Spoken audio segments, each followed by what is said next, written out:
Well, I'm reading from, and I'll try one more time. Here, wait. It's victim. Wait. What? We agree that victim was the first aggressor. And I'm going to offer as an exhibit here, just to say that my eyes are not failing that badly. You can look at it yourself. It says defendant. So much for that book. You can look at it yourself. It's there. All right. No wonder we didn't renew that book. You could make a big mistake with that. Let's read from my favorite, which is Judge Weinstein, who says, and this is at 701(3)(c) that we've talked about before. When the defendant offers evidence of the alleged victim's character, then the prosecution is entitled not only to offer rebutting evidence about the victim's character, but also introduce evidence that the defendant has the same character trait. And so it starts off when the defendant offers evidence of the alleged victim's character, which hasn't been done. That's the first part of that statute, not the second. Well, the second part, if we're talking about this, I'm talking about 2B, which is going to be one, when they do these transpositions of the numbers. What are you offering it under? You tell me the statute you're offering it under. I'm I offering thought it was 1B. 90404 1B, but there's two provisions in there. I know there are. Okay, we're talking about the second, which is the character trait of peacefulness of the victim offered by the prosecution in a homicide case to rebut evidence that the victim was the first aggressor. Right. And that is a more sweeping statement than the older material before, I think it's a 1974 revision.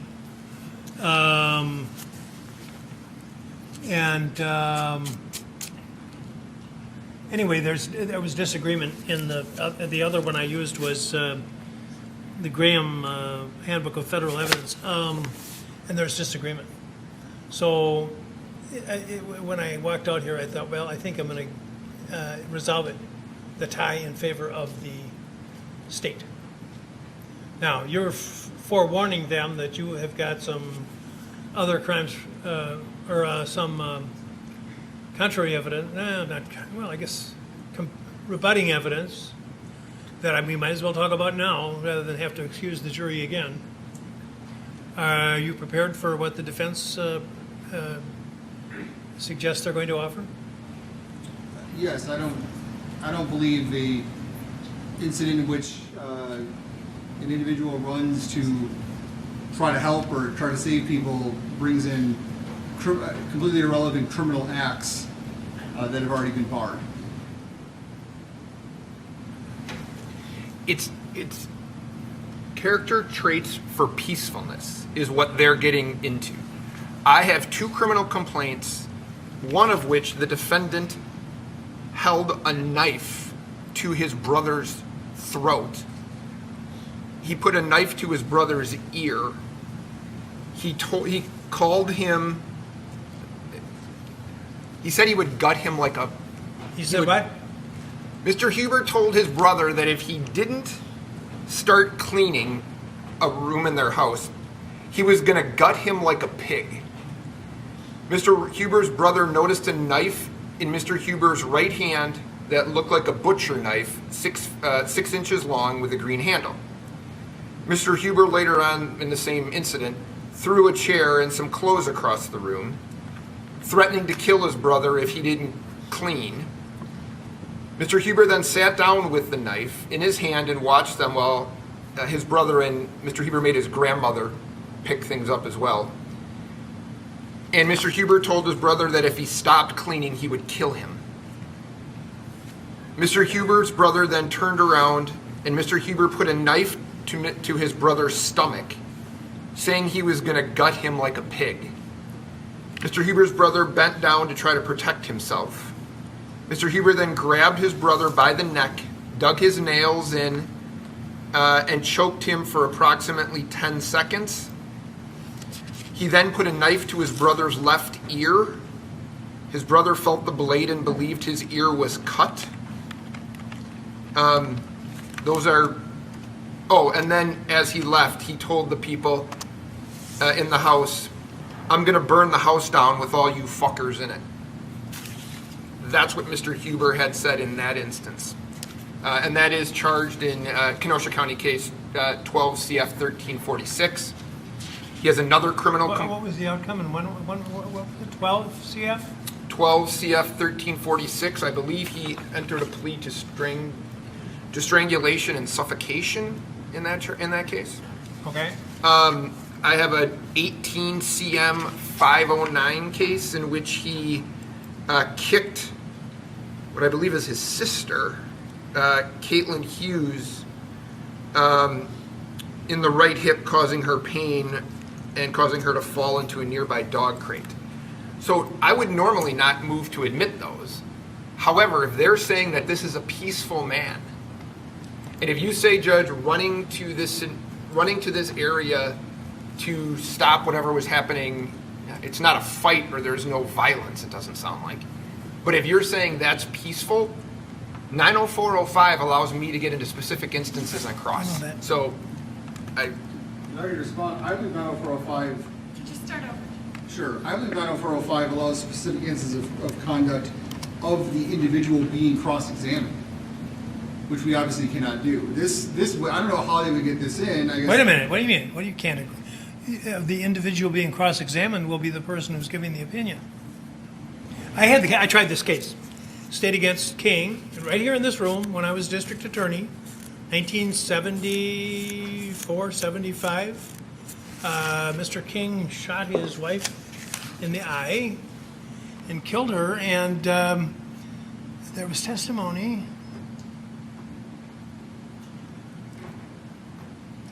Well, the bottom line was that I was allowed when the an opinion had been expressed about the character for peacefulness of the accused, and on cross-examination I inquired, would your opinion change if you knew thus and so about Mr. King? And there was objection because it was a specific instance, and the Supreme Court said that was permissible inquiry because the opinion had been rendered, and the wealth of knowledge of the opinion giver was therefore subject to scrutiny as to how much information this person actually knew, because the character you're trying to present isn't limited to just an incident involving a fire at some point in time, but is limited to the entire character of the decedent. So my initial inclination would be this is probably admissible. Probably.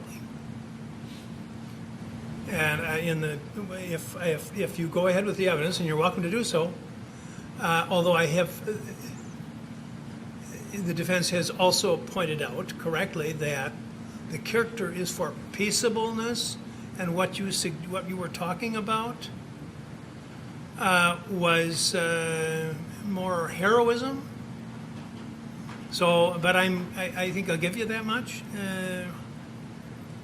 But you're forewarned. I'm going to be taking another look at that King case because it's been a long time. But this sounds like something that he'll be allowed to go into.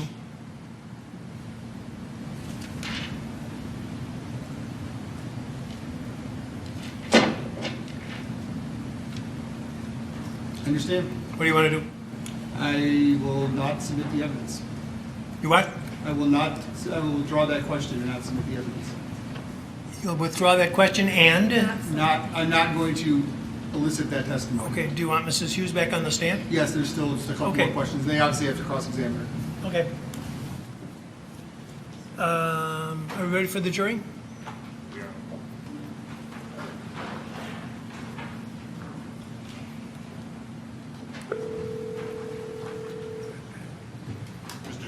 Hello? Would you come down, please? Yes.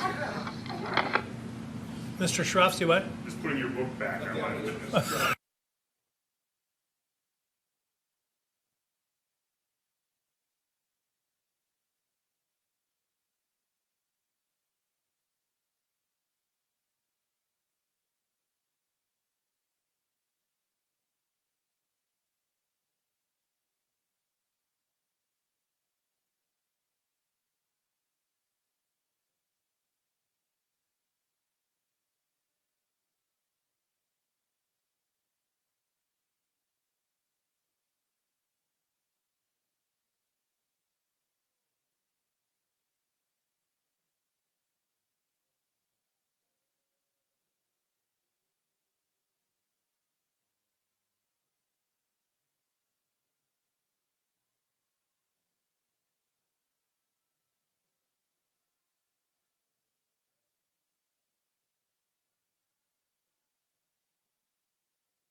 Good afternoon, everybody.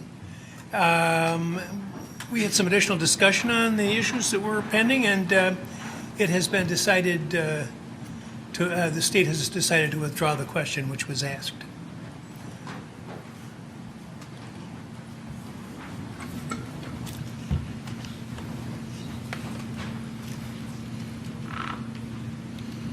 Settled in? Okay. Ms. Hughes, the night of August 25th, or into the morning of August 26th, when or how did you hear about what had happened to Anthony? I got a text around midnight, maybe a little after, from Anthony's girlfriend Hannah, saying, Oh, we don't need to get into the context of it. That would be Okay. called hearsay. And then, did you ever receive any further communication about? Let me ask it this way: when did you find out that he had died? much later. It was maybe 5:30 in the morning. And how old was Anthony when he died? He had turned 26 a couple days before. Ma'am, I'd like you to look at there's an item in front of you which I've turned over. I'd ask you to turn it over to look at it. It's marked as States Exhibit 44. Do you recognize that? Yes. What is that? This is a photo of Anthony as an adult and Anthony as a child with his skateboard. And are those pictures you provided to my office? Yes. Are those true and accurate copies of how Anthony looked in childhood and as an adult? Mm-hmm. I'd ask that 44 be entered into evidence and published to the jury by being passed around. Is there objection? There is not. Okay, go ahead. That's all the questions I have. I'll give it over. And he can do it. I'll do it. Yeah, thank you. Sure. Did you have questions? I have no questions for Ms. Hughes. Okay, thank you, ma'am. You may step down. Thank you. Carry on.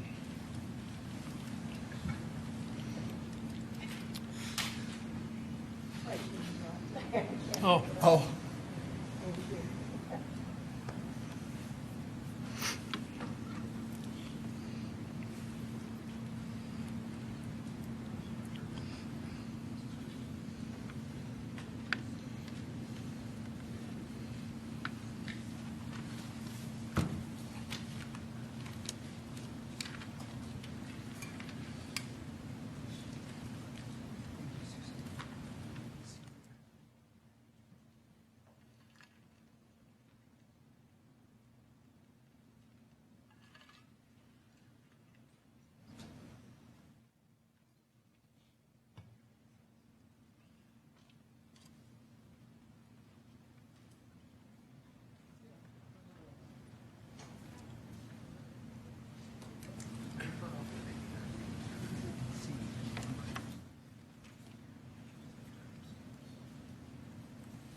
Would you raise your hand, please? Do you solemnly swear the testimony you are about to give in this matter will be the truth, the whole truth, and nothing but the truth, so help you God?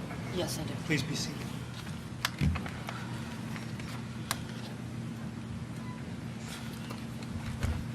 Ma'am, could you please state your first and last name and spell them for the benefit of the court reporter?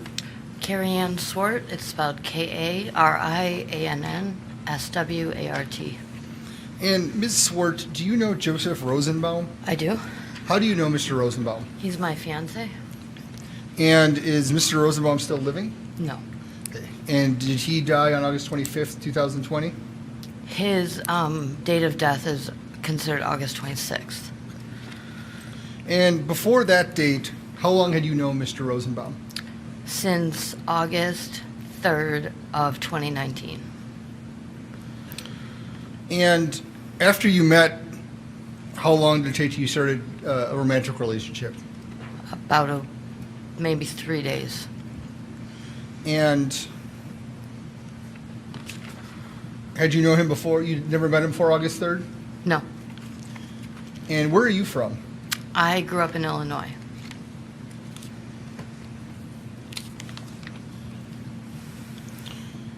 What would you and Joseph do together? When Joseph and I were together at the beginning, we were homeless. We just spent a lot of time talking, getting to know one another, and laughing and joking around. He was a very animated person like that. And is Joseph from Kenosha? No, he is from Waco, Texas. And do you know why he moved up here? He moved up here to be with his girlfriend at the time and their child. So does he has a child living in Kenosha? Correct. I would like to bring your attention to the day of August 25th, 2020. Did you see Joseph on that day? I did. And where did you see Joseph? I saw him at the motel that we were living at. Was it in the motel or outside the motel? Outside the motel. And had you seen, do you know where Joseph had been in the days prior to that? Correct. I'm sorry. Do you know where he had been in the days prior to August 25th? In the day or two prior? Yes. Where was he? He was at a hospital in Milwaukee.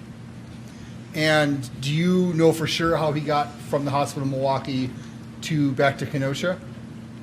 I am not 1,000% sure. As far as I gathered from him and from the hospital, they brought him down here. You didn't bring him back down? No, I did not. And he wasn't dropped off at this motel? No. So how did, if you know, how did Joseph, do you know where he was dropped off?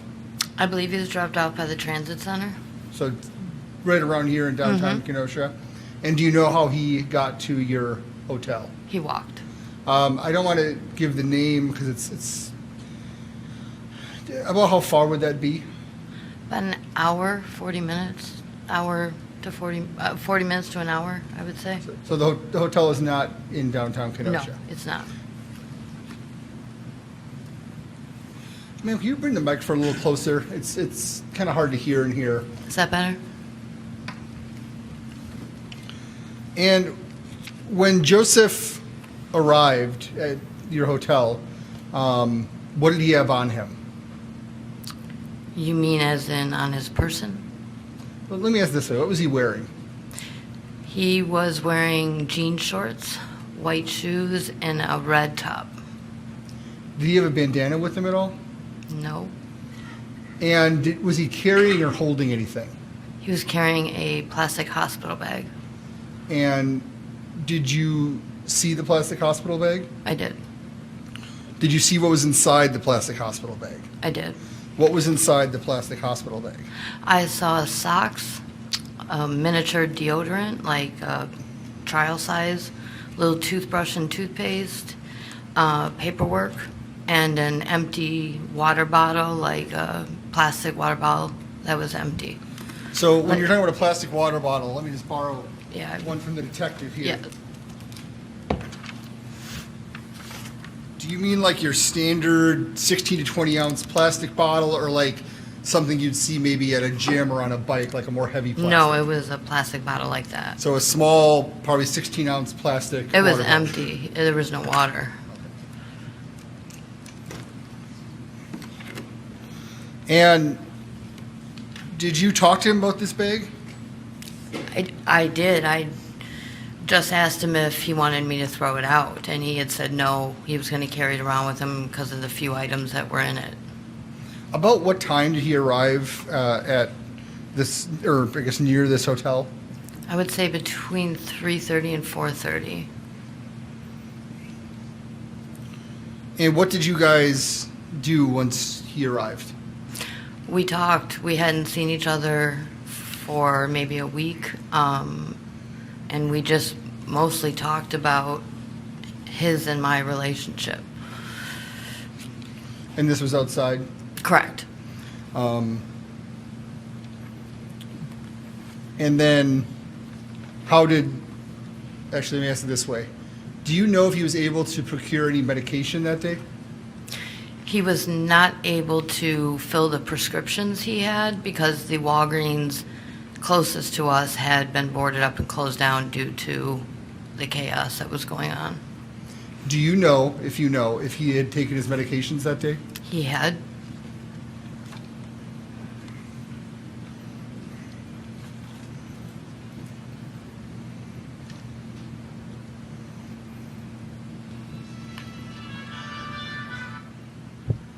Do we have the TVs on?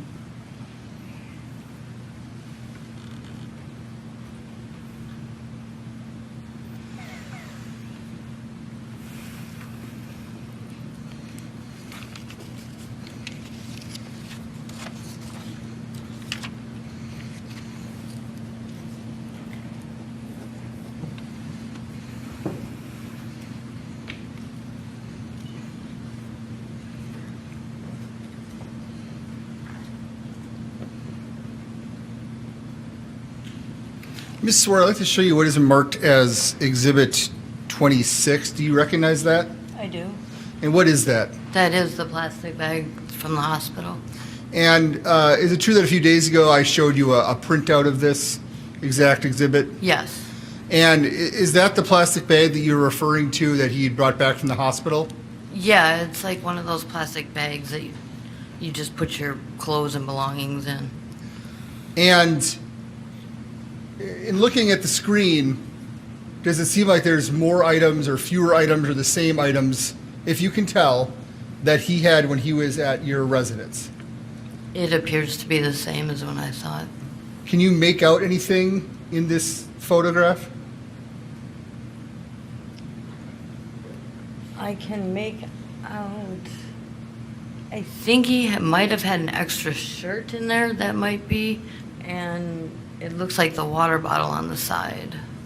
What I didn't get what you said. Shirt. Shirt, thank you.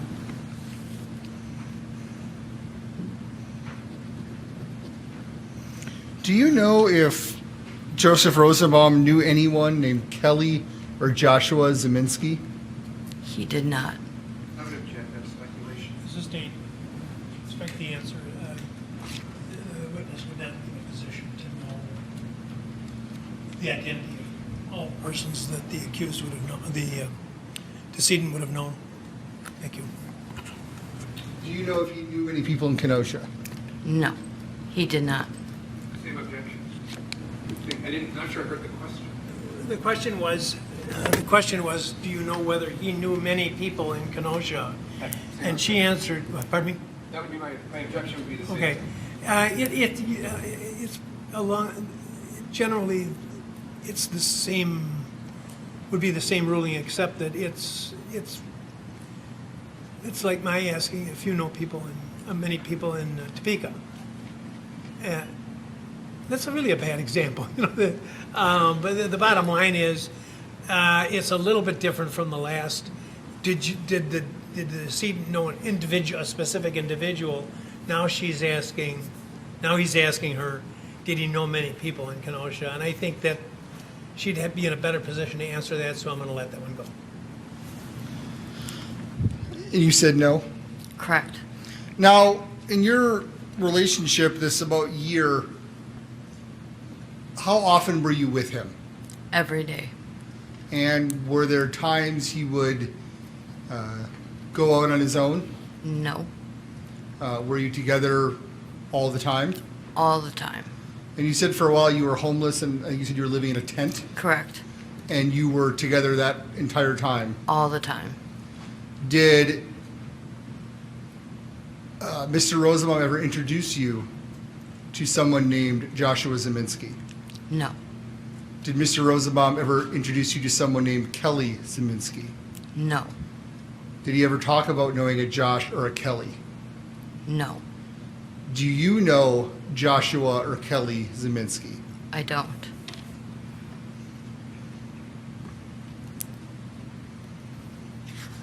How tall was Joseph? 5'3". How tall are you? 5'3". And was Joseph a larger individual, build-wise? Was he bigger frame, smaller frame, medium frame? He was medium, smaller frame.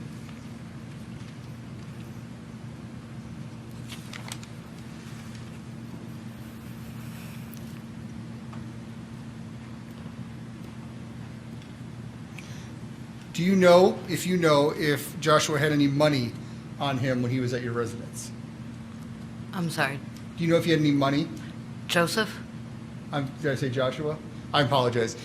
Did Joseph have any money? Hospitalized who are there for mental or emotional disorders. So, but and you're not selling this, sir.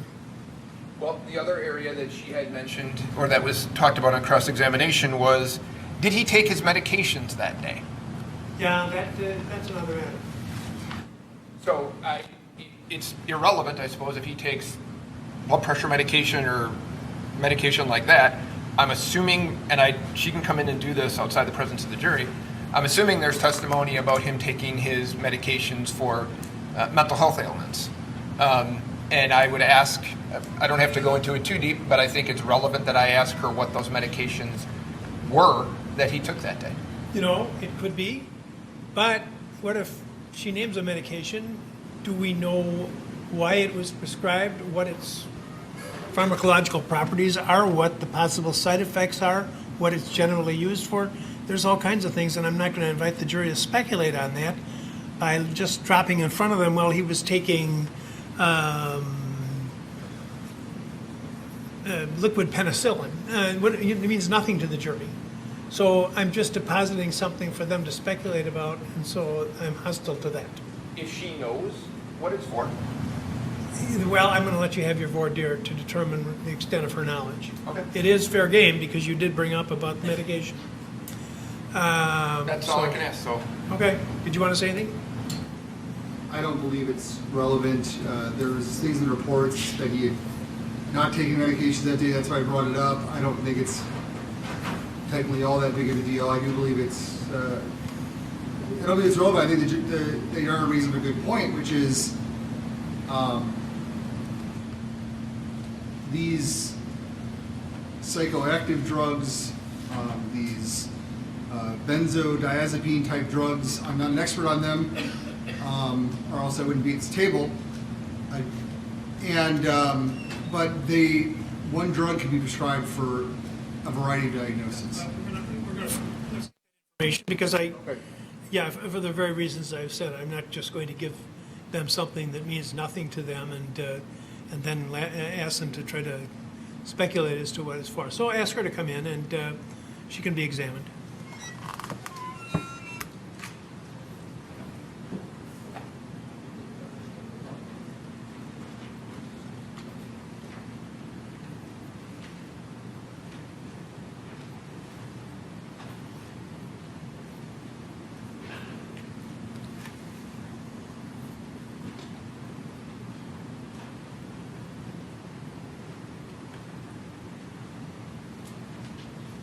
All right, go ahead, Mr. Sharofsky.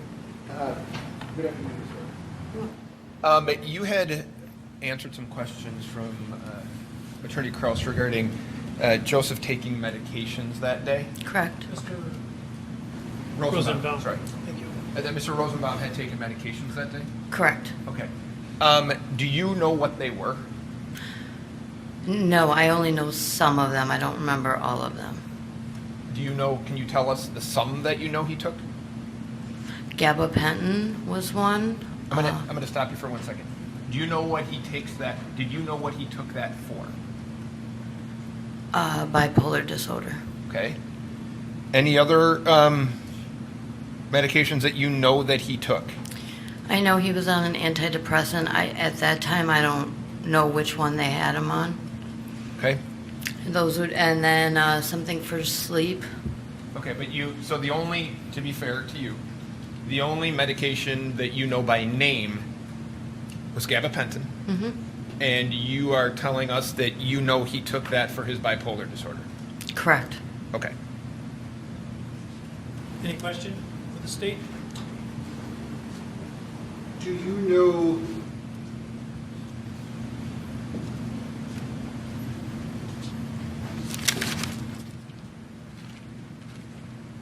do you know that he was diagnosed with bipolar disorder? Yes. Did you go to doctor's appointments with him or anything of that nature? Yes. And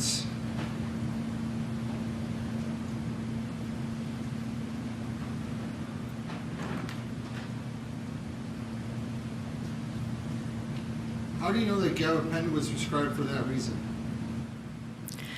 I was his emergency contact at the hospital, so they really called me and asked me what kind of medications I've worked in the past for him. And I told them, and they were in contact with me, letting me know what medications he was on, just like they called me that morning to say they were going to be letting him go. But that he had had his medication. So the hospital told you that day or the night before that they were gonna, did they say they were prescribing it, or did they just ask you what they should prescribe? At first, they were asking what they thought was best, and then I told them what had worked for him in the past, and he, the doctor or the nurse that I spoke with, then explained to me what medications they put him on, and that was that. How many medications total, if you know, was he taking? Or was he let me ask this way, was he given at the hospital? I believe he was given Effexor, gabapentin, and Seroquel for sleep. Seroquel.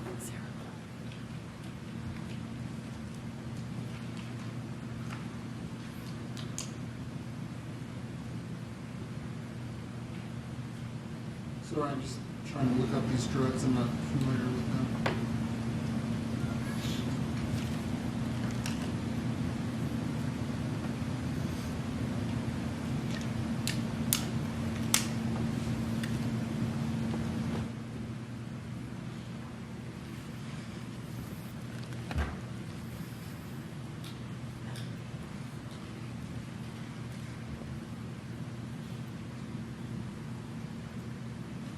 I have no further questions.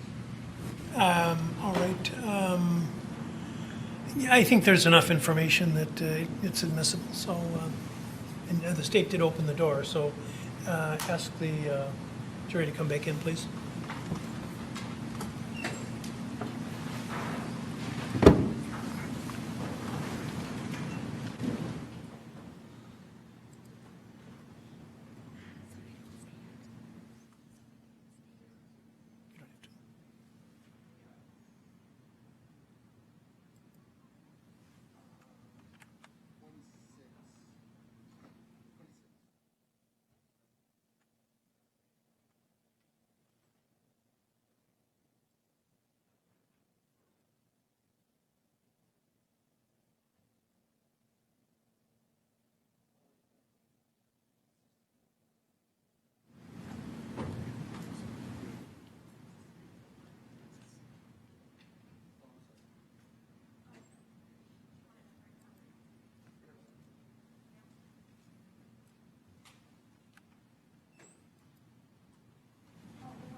Ms. Zwart, I only have a couple of questions for you. Sure. Okay. So you had mentioned on direct examination that you and Mr. Rosenbaum spent the day of the 25th together. Is that fair? The afternoon, yes. Okay. And you were asked by Attorney Kraus if he had taken his medication that day, right? Correct. And Mr. Rosenbaum was taking gabapentin, is that right? I believe so, yes. That's what I Okay. was told. Okay. And you know, having been around him, that that was for bipolar disorder? It was to help with, along with the antidepressant. And when you saw him, this plastic bag, you saw the picture of the plastic bag? Correct. One of the things that you mentioned that he had in there was a plastic water bottle. Mm-hmm. Yes. And you had said that that plastic water bottle was empty, is that right? Correct. Did you find it odd that he was walking around with an empty plastic water bottle? Well, when I saw the bag with the empty bottle, I thought it might have been garbage. I asked if he wanted me to throw it out, but he said because he had some clothes and some paperwork from the hospital that he was just going to hold on to the bag because that was all he had. And he didn't ask you to throw away the water bottle, did he? No. He took that with him when he left you that evening, is that right? As far as I know. Now, you had said that normally you had spent a lot of your time or all of your time together. Yes. But that night was going to be different, is that fair? Yes. And you had told him not to go downtown. Correct. Okay. Why was that? Because of all the unrest the days prior. And you were concerned that he was going to go down there? No, I was concerned that because the entire city was up in flames that something would happen to him anywhere. But specifically it seemed like it was downtown. So because he was coming from Milwaukee and didn't know all that information about Kenosha, I just wanted to make sure he knew. Did you feel the need to go with him when he left? No. And did he tell you where he was going? No, he didn't. Did he, to your knowledge, did he have anywhere else to stay? No, he did not. So it was either with you or no other designated kind of place to go? Correct. And my last question, from where you were staying, how far is it to 59th and Sheridan? I would guess an hour walk back, because it's about an hour from the transit to the hotel, so it'd probably be about an hour back to this area. So if we walk, let's say we walk 4 miles an hour, I don't know that, but so it would be maybe 3, 4, 5 miles, somewhere in there? I don't know. Okay, good enough.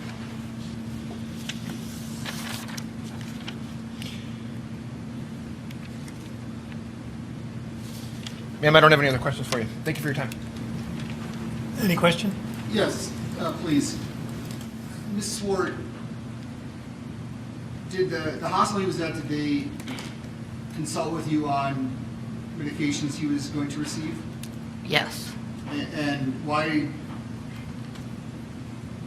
So was this a new mixture of medications that he was No. on? No. This was his regular medication that he had gone off of and had been back on for the last week or so, last week, 10 days before his death. And he had been on that with his other medications all together for a while? Yeah, for the whole time I was with him, a year, yeah.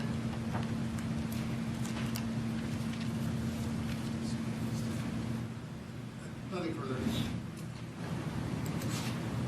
I have no follow-up questions. You may step down, ma'am.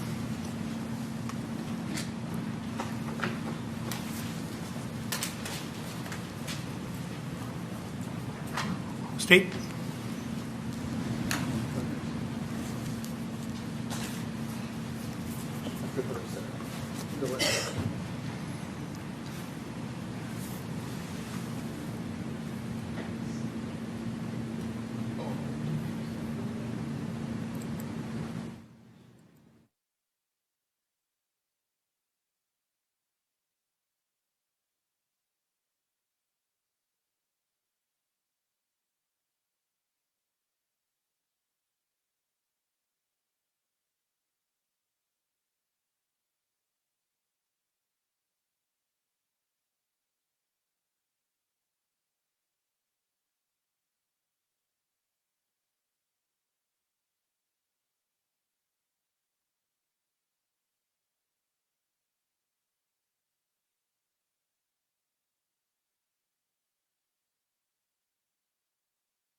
Would you raise your right hand, please? Yes. Do you solemnly swear the testimony you're about to give in this matter will be the truth, the whole truth, and nothing but the truth, so help you God? Yes, sir. Thank you. Good afternoon. Hi. Could you please pull that microphone really close in front of you and speak as loudly and clearly into it as possible? Could you state your name and spell your name for the record, please? Sahil Kendry, S-A-H-I-L, last name K-H-I-N-D-R-I.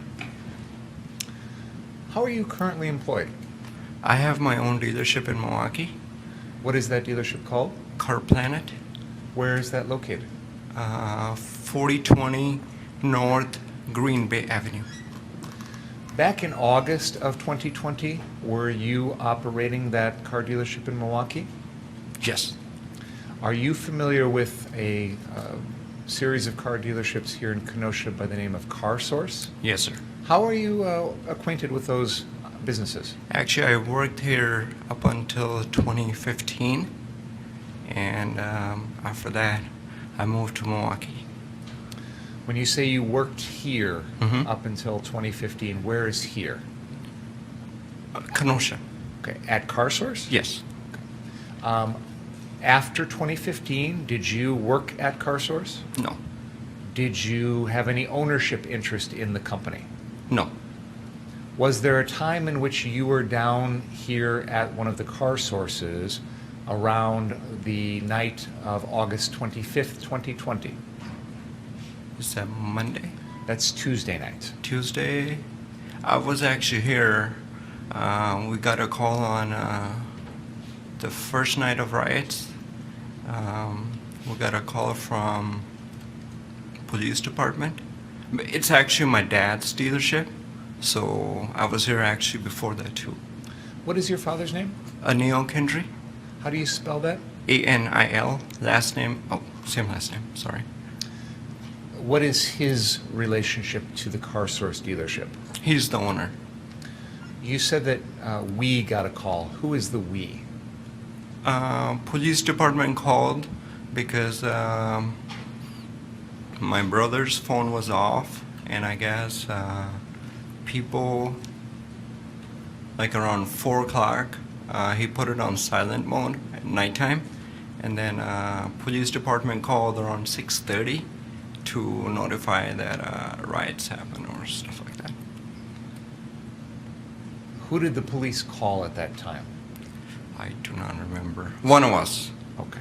When you say one of us, it's Either you and my who else? dad, either me, myself, or my brother. I think more like my brother. What is your brother's name? Anmol Kintry. And do you know what Anmol, can you spell that for us, please? ANMOL. What is Anmol's relationship to CarSource? He's basically an inventory manager. For example, cars come from the auction, give it to mechanics, repairs, and then once they're detailed, put it on the lot. That's it. Back in August of 2020, was your brother Anmol the head of the inventory for CarSource? Yes. You said there was a phone call around 6:30 p.m. Do you remember which night that was? 6:30 a.m. on Monday morning. Monday morning, yes. Okay. I misunderstood. What, if anything, did you personally do after that with regard to the issue of the phone call? Did you come down here? Yeah. Okay. Where do you normally live? We were on KR, like That's- 20 minutes away. Okay. And when you say we were on KR, do you mean just We live in the same house. you, your brother, and your dad? Yes. Okay. So did the three of you come down at that point? Actually, 4 was my mom too. Okay. Did you all come down at that point? Mm-hmm. Is that a yes? Yes. Sorry. And what did you observe about the CarSource properties at that time? A lot of cars were burned. The building, a lot of glass was broken. So, and then the police had a caution tape around it. I've got a map up on the wall behind you there. There is a, next to the, in front of you, that bottle of hand sanitizer, there's Oh. a device laying next to it that's a pointer. Yes, right there. It's a laser pointer. And would you please, using that map, point out the location that you've just described as having burnt out cars and police tape around it?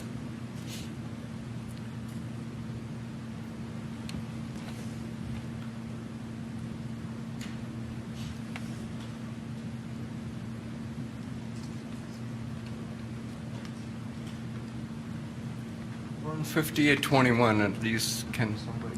Sorry, what was that? The address? 5821. So this is a map of the area of Kenosha along Sheridan yeah, Road? right on the top, right there. Okay. And you're pointing to the CarSource location, which is on the northeast corner of the intersection of 59th Street and Sheridan Road. Is that fair to say? Yes, right there. Okay. In addition to that location, there are two other CarSource locations close by on Sheridan Road. Is that right? No.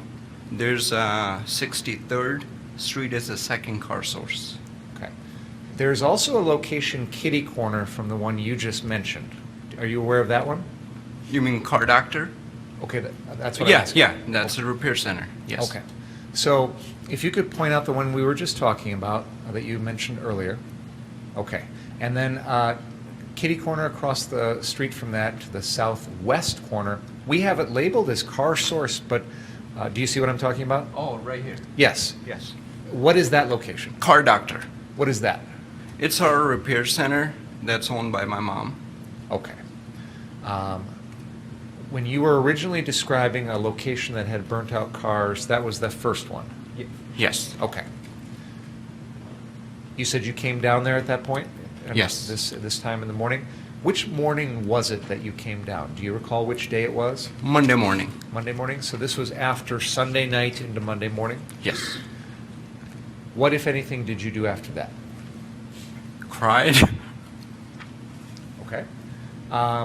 What was the condition of the location that you've now described as Car Doctor? Mm-hmm. What was the condition of that location? That was fine. Did you see any damage to any property at that location? No.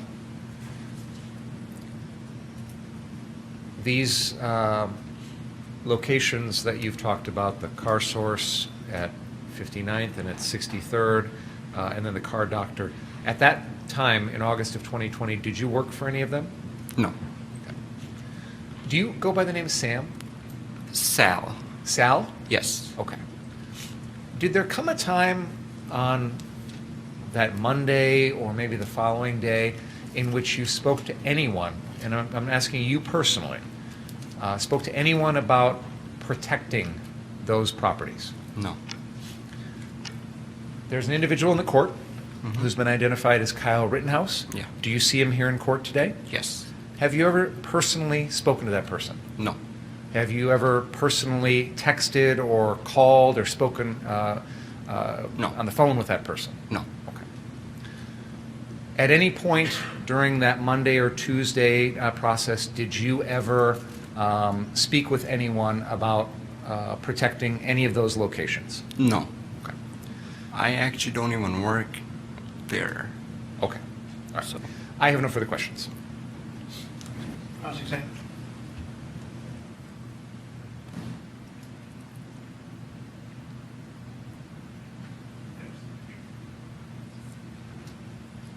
So, Mr. Kendry, you, how close in age are you and your brother? 2 years apart. Okay, and you go by Sal, does he Yes. go by Sam? Yes. Okay.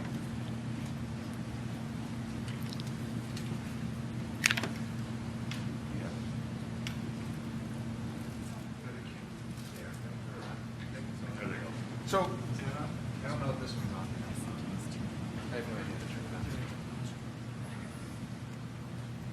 I think, can you just turn around for a second and look at that picture? Yes. Okay. Is that you? Yes. That is you? Yes. Okay. I thought it was Sam, but it's you. Yeah, that's me. And can you tell me where that picture is taken? 63rd Street. 63rd? 63rd Street. In Yes. Sheridan? Yes. Okay. That was taken on the night of the 25th, is that right? Tuesday evening. 25th? Okay. Now, you were asked, I think Mr. Bringer asked you if you can identify the person sitting at the table with the blue tie on, right? Mm-hmm. And you had said that you've never seen him before? Now I know his name, Okay. but I didn't know him before that. Okay. If I told you that he was this guy right here, do you know that? Yes. Okay. And Mr. Binger asked you, if I have it right, if you had asked anyone to protect the property that night, right? Correct. Okay. And you had said No. to that? So these men are on your property, right? It's my dad's, yes. They're on your family's Yes. property. Mm-hmm. You don't ask them to leave, correct?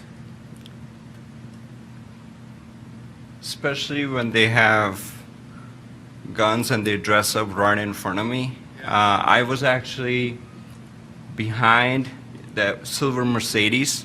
There was a Hummer parked, which is our personal car. It had a brake line issue, and we parked that car inside, me and my mechanic. And there were a bunch of cars came in around 7-ish, and then the person that's right next to me dressed up right in front of me, like putting the fancy shoes on or something like that. And then he put some other, and then I was over there and I observed that they did that. Well, tell me if this is right. You didn't think they were there to harm you, did you? No. Okay. And do you know anybody else in that picture? No. Do you know a gentleman by the name of Nick Smith? Later I learned he was actually worked for my brother about for a week or two, I don't recall, because I live in I manage Milwaukee store, so I really don't even know his staff until when I come there, because I'm there all day. Okay, so people in that photograph Mhm. have worked for members of your family in the past. Agreed?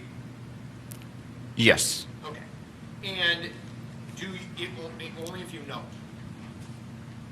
Do you know if those people in that picture were going into the Car Source physical building? Okay, the person with the white hat with the cross, Later, I find out that he was he used to work for my brother as an ex-detailer, and he worked for a short amount of time. So my question to you is, do you know if people in that photograph were physically inside that building No. that evening? No. You don't know that, or they weren't? In this building? Yes. No. Were they in any other of the Car Source buildings that your family owns? Just the 5821 and the Car Doctor, which is a service center.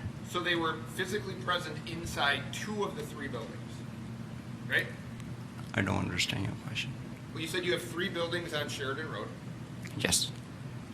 You said they were not physically present inside that building, right? Correct. But they were physically present in the 59th? Who present? Any of these people? No. No. Only person which I can't imagine, because the Nick, he probably inside because he worked as a like a cleaning cars. That's what he used to do. Okay. Did he work there at the time, on August 25th? No, Do you know how he got in the building? I do not know. To get in the building, he would need a key, correct? Yes. Okay. Do you know, only if you know, does your family's business give keys to people who no longer work there? They don't. So to physically get into the building, would somebody in your family have to open the building? Correct. Okay.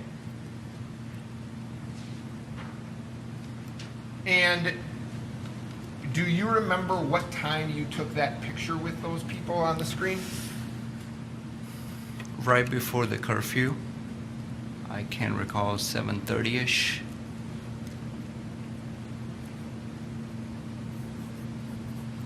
And then did you leave? Yes. Okay. And are you telling the ladies and gentlemen of the jury, there was no conversation between you and any of those people about staying to protect the business? No. Nothing. No. No, there was not, or no, there. No, there wasn't. No conversation? No. at I all? think, I personally believe, I think the questions more you have is for my brother. For Sam? Yes, he goes by Sam. Okay. Because I don't even work there.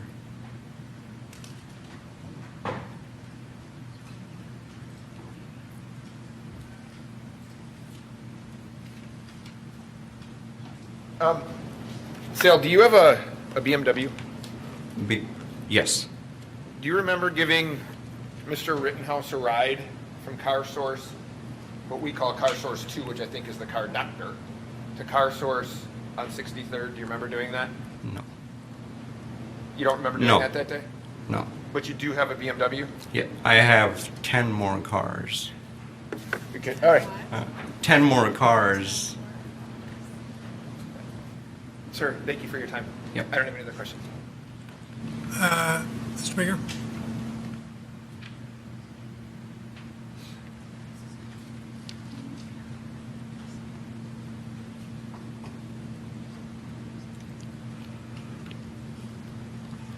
Mr. Kindry, there's going to be something up on the screen in just a second I'd like you to take a look at.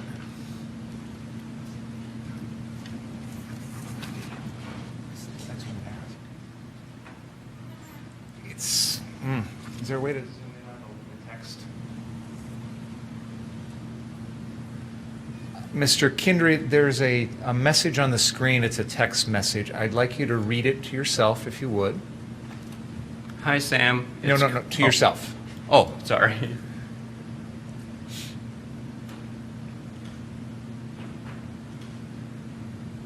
Yes. Have you ever seen that message before? Yes. When did you see it? The first time? I think Thursday or Friday. My brother showed it to me. Thursday or Friday of what week? The same week. Of the week of August 25th, 2020, when Yes. all this was happening? Mm-hmm. Is that a yes? Yes, sorry. Is it fair to say then that this was a message that was sent or received by your brother, not by you? Correct. Okay. That's all I have about that. Put up the photo again, please.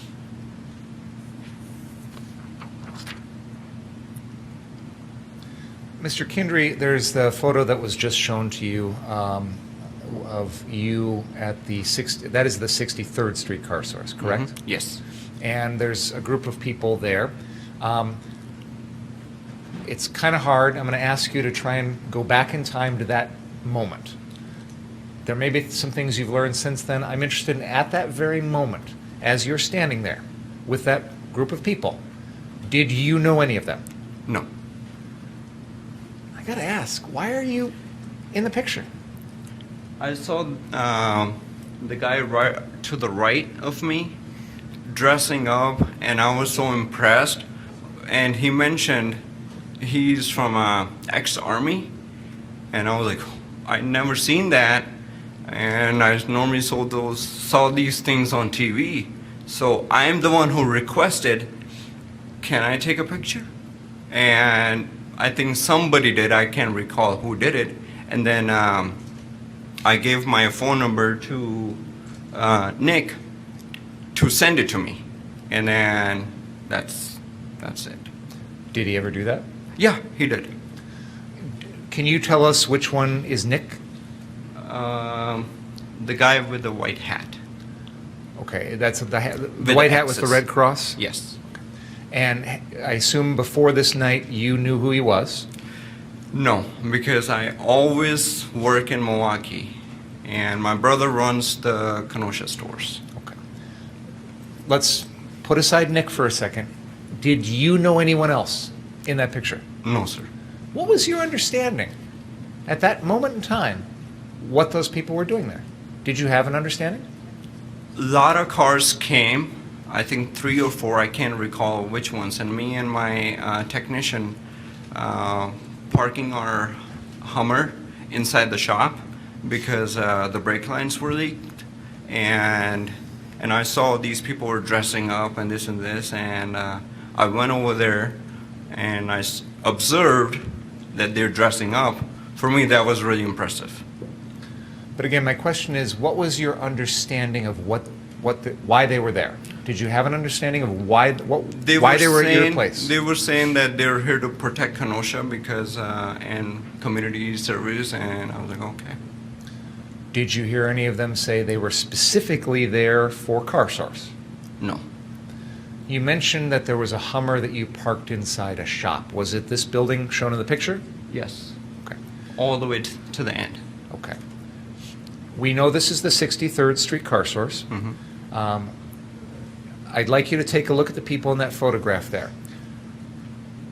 Obviously, you're next to them at 63rd Street. My question is, were you with any of those people anywhere else that night?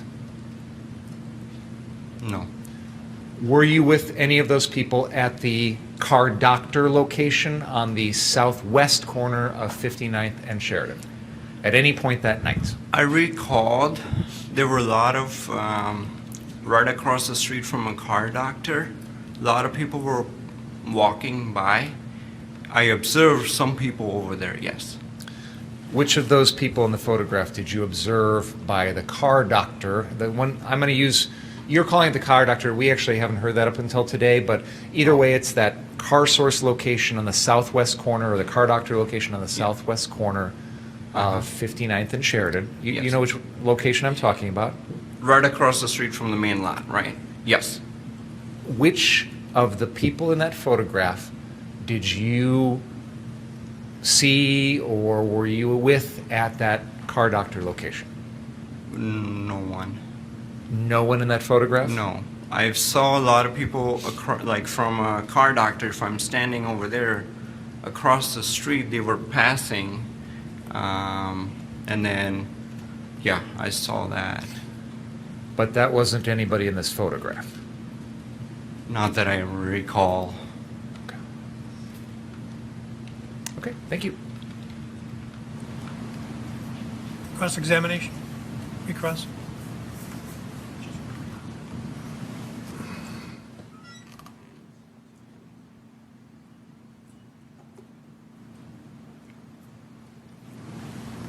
Mr. Kindry, I have one question. Are you aware that the people in that picture were at all 3 of your family businesses that evening? No. You were unaware of that? No. Okay. And No, I was not aware of it, or? Yeah, no, I'm not aware of it. and you, at a little before curfew, you had left for the night, and that was your involvement on the 24th, correct? Is it Tuesday? I'm sorry, 25th. Was it Tuesday? Yes. Yeah, that day, that's the last thing I did was took the picture, and then my brother came in with our mechanic because we heard people chanting over by the courthouse, and then my brother came with the mechanic. He dropped him off, and we're like, okay, let's go. We just left. I don't have anything else. Thank you. Any direct, you may step down, sir. Thank you. What time, let's see, we started at 12:30. Or we didn't start till 1 o'clock, yeah. Okay. Yeah, we were haggling.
You solemnly swear the testimony you're about to give in this matter will be the truth, the whole truth, and nothing but the truth, so help you God.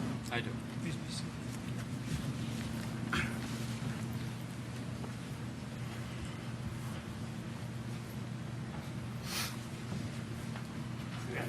Good afternoon, sir. Could you please bring that microphone as close as you can and speak as loud as possible into it? It's sometimes hard to hear in here. Sure. Could you state your name for the record and spell it, please? Anmol Kendry. It's ANMOL. Last name KHINDRI. How are you currently employed? I work for Car Source. What is Car Source? It's a dealership owned by my dad. What is your father's name? Anil Kendry. How long have you worked for your father's business? Ever since we started. When was that?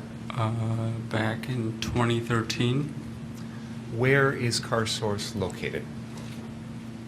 We have two locations. The main location is 5821 Sheridan Road, Kenosha, Wisconsin, and the second one is on 6226 Sheridan Road, Kenosha.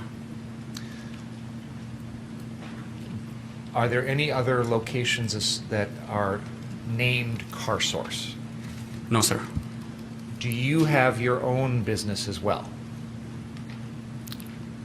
I just started a month ago. Is that in any way related to Car Source? No. Are you familiar with a location called Car Doctor? Yes, sir. Can you tell us what you know about that? That's actually our inspection center because we have a lot of regulations that we have to follow for DOT. So every car that comes in has to be inspected, certified by mechanics. It doesn't matter if they're certified, but yeah, we just use it as well as we have a body shop and a detailing center there. All of that occurs at Car Doctor? Yes, sir. Where is Car Doctor? It's right across the street from 5821.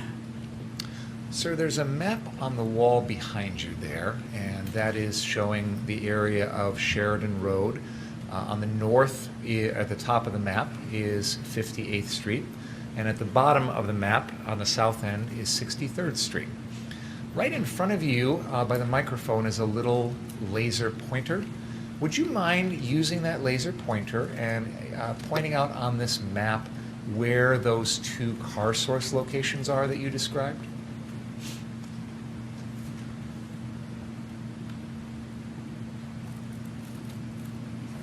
I can't see that far. Do you need, if you need to get up and walk over there, Can feel I, free. please? Thank you.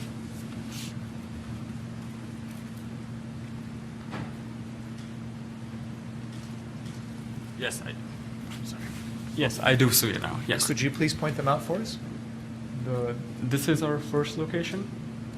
And I think you said first location? Yes. Okay, and where's the other one? The other one is 63rd and Sheridan. And then could you please point out the location that you have identified as Car Doctor? Yes. It is right here. And for the record, that is labeled on the map Car Source. It is located at the southwest corner of 59th Street and Sheridan Road. Is that accurate? 5912 Sheridan. Yeah, that is correct.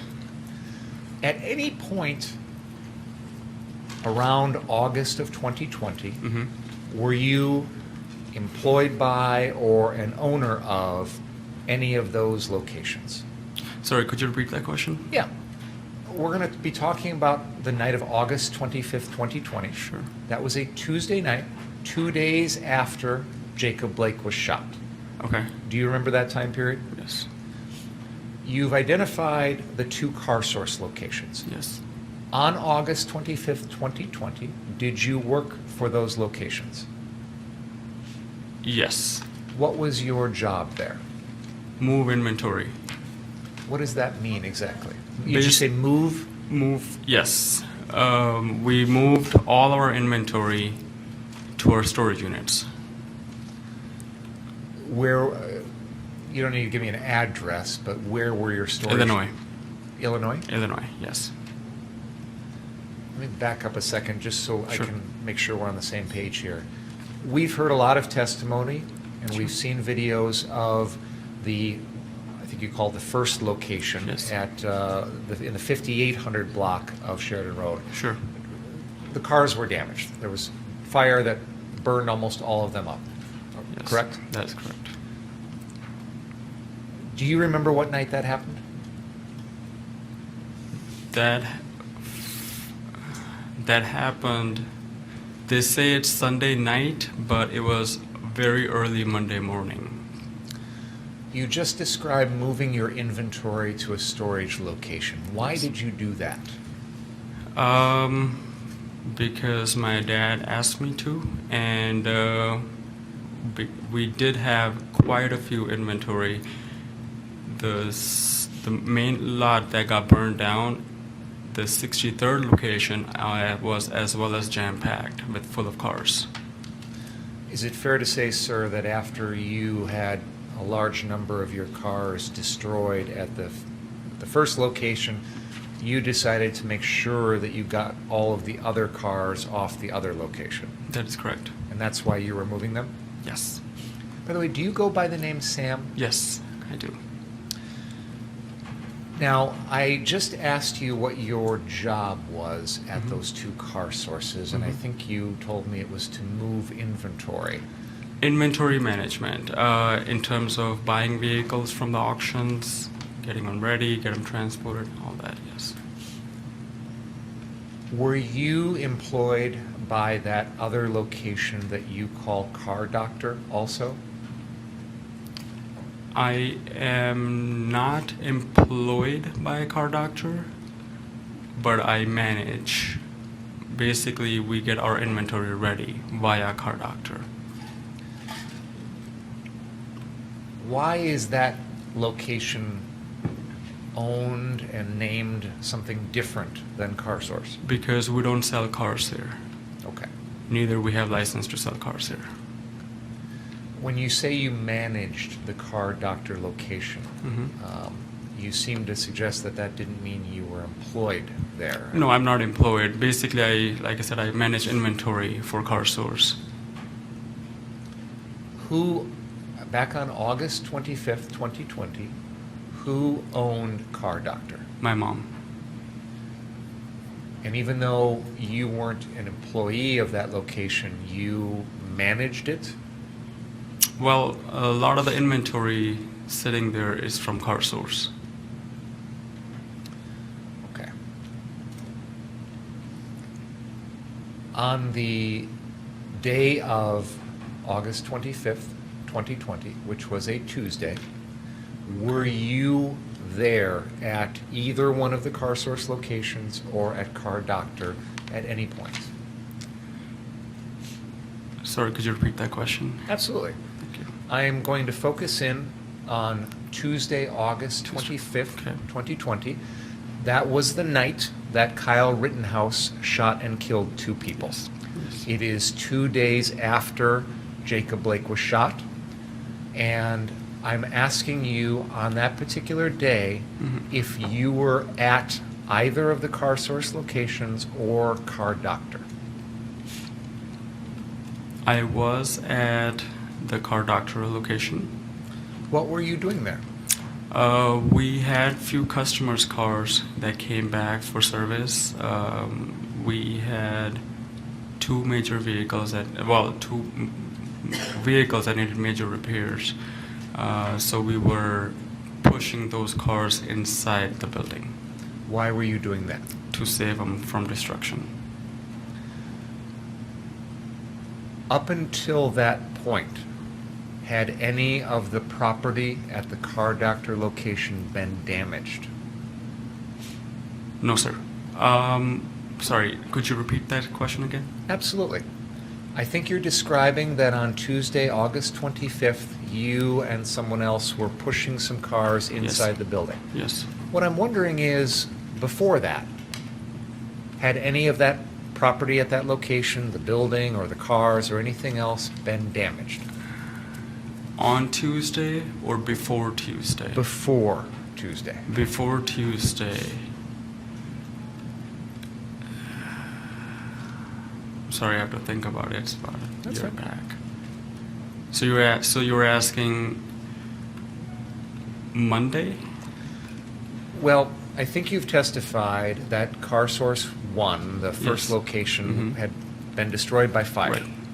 What I'm wondering is, were any of the other locations, the Car Doctor or the other Car Source, burned or damaged in any way?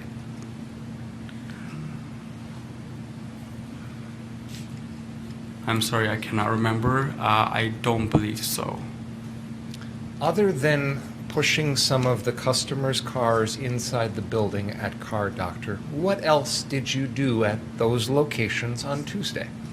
We basically removed our mechanic tools because we didn't know what was going to happen, and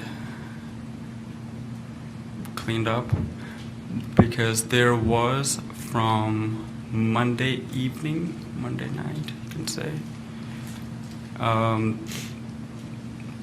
some cars did get damaged, a lot of glass everywhere, and our mechanics and detailers were basically clearing up the lot. Just clean up, basically, pretty much. Other than what you've just described, Mhm. did you do anything else at either of the Car Source locations or at Car Doctor on that Tuesday? On Tuesday, no, sir. I was majority of the time I spent was on at Car Doctor. Did you ever have any discussions that day with anyone about protecting or guarding either of the Car Source locations or Car Doctor? No, sir. Do you know or have you ever heard of a person by the name of Kyle Rittenhouse? Now I have. On that day, did you have any contact of any kind? Phone call, a face-to-face discussion, an email, a text message, anything like that with the person that you now know is Kyle Rittenhouse? No, sir.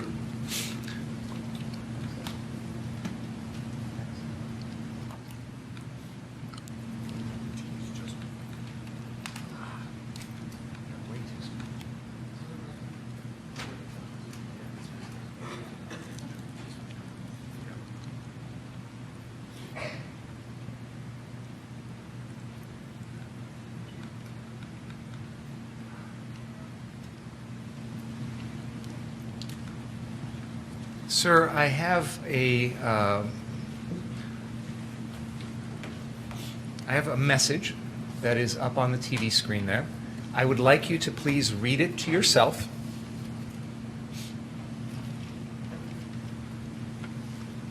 Have you had a chance to read that message? Yes, sir. Before today, had you ever seen that message before? Before today? Yes, sir. When was the first time that you saw that message? I cannot tell you exact time, but it was the day after the shooting. The shooting occurred on a Tuesday, Yes. August 25th. Yes. Are you saying that you saw this message on Wednesday? I am not sure. I cannot remember which day it was, but it was pretty close. Where did you first see this message? In other words, did you see it on a device that you possess, or was it something on the internet, or My what? cell phone. Was this? Sorry, I didn't hear your answer. Sorry, what was the question again? I think you said my cell phone. This message, yes, on my cell phone. Sorry. Mr. Kindry, the message that's up on that screen, was that a message that you personally received on your cell phone at some point? Yes, sir. And I believe you're not sure exactly when it was that you first saw it. Is that fair to say? Yes, sir. There is a timestamp on this message, and it says yesterday, 3:02 p.m. Do you have any idea? Does that help you at all to figure out when this was? The day after, I'm assuming. Well, I get that, but I'm wondering if that helps you to understand which day of the week it was.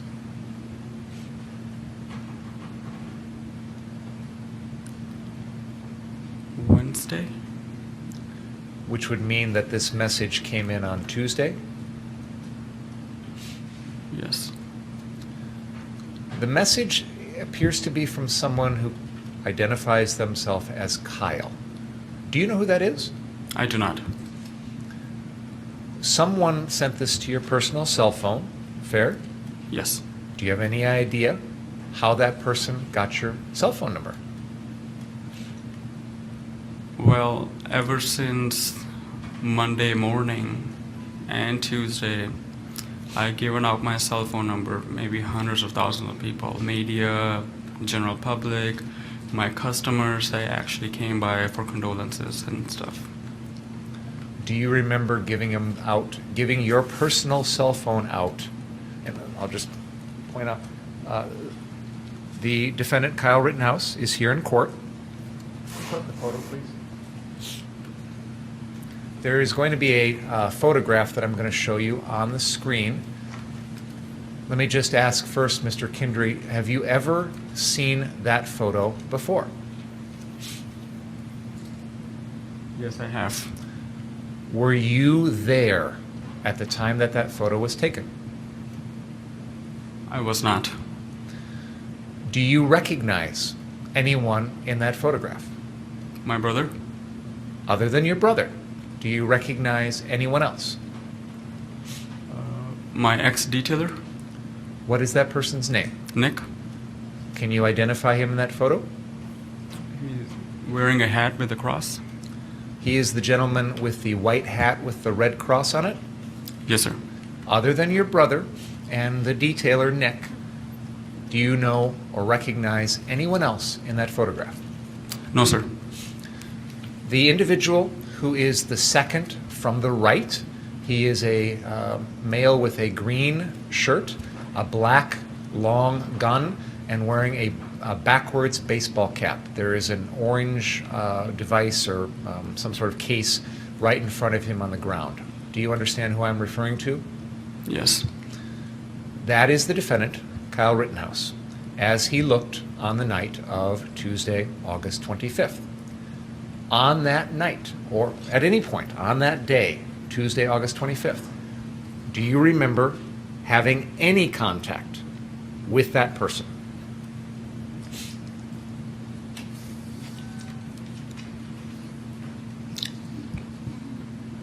Sorry, I got a question for you. Yeah. While he's armed? No. I'm asking if you remember at any point on that Tuesday having any contact with that person, either in face-to-face, over the phone, a text message, an email, any contact of any kind. I do remember he came to me at Car Source at the first location. When you say the first location, is that the one in the 5800 block that had been Yes, sir. damaged by the Yes, sir. fires? Tell us what you remember about him coming to you at that location.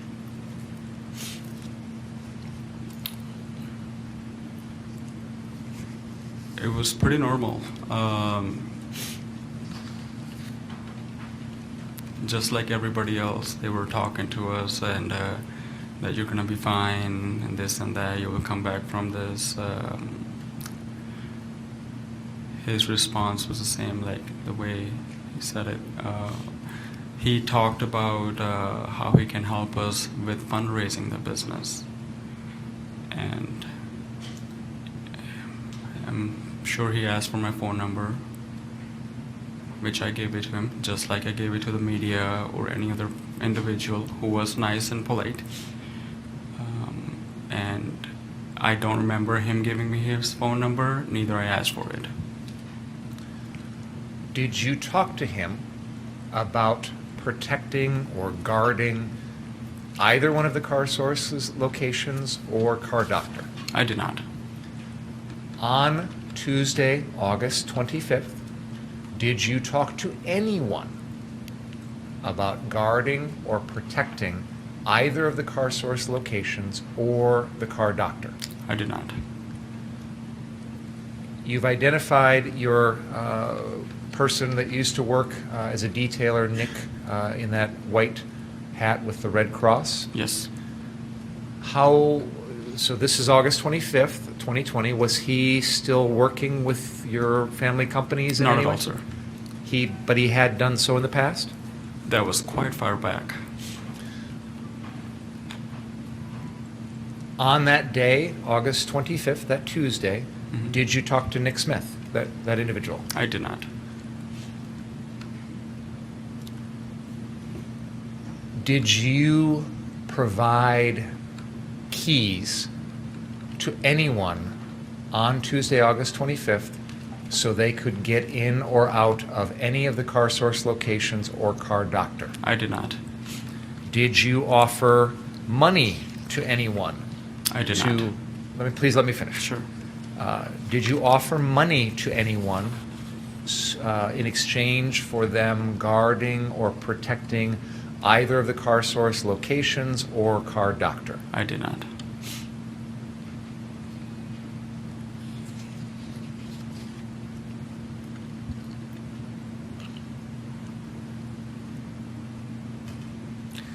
Did you give anyone permission to be inside any of the buildings on either Car Source location or the Car Doctor location on Tuesday, August 25th? I did not. Did you give anyone permission to guard or protect any of those three properties? I did not. On that particular evening, did you know that there were people there with guns who had taken upon themselves to guard any of those Car Source locations or Car Doctor? Did you know that night that any of that was going on? I did not. I assume there came a time after that where you learned about that. Is that fair to say? The next day, yes. How did you learn about that? News channel? Was that the first time that you knew about any of that stuff? Videos. Yeah. I want to go back for a second to that text message that we showed on the screen earlier. Did you ever respond to this text message at any time? I did not. I didn't know who it was. One second, please, sir.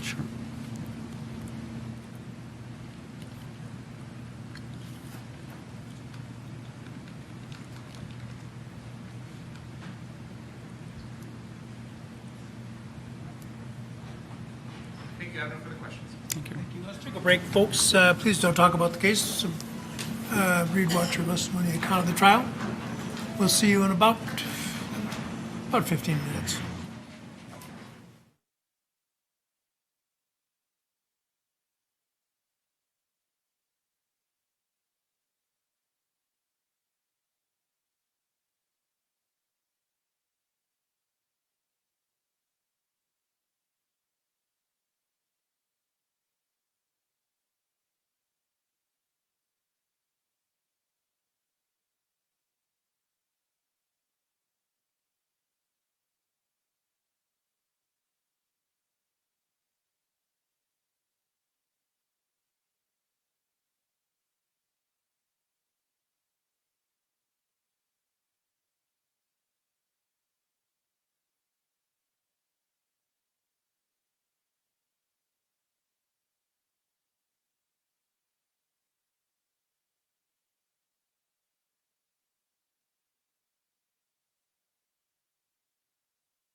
Hello?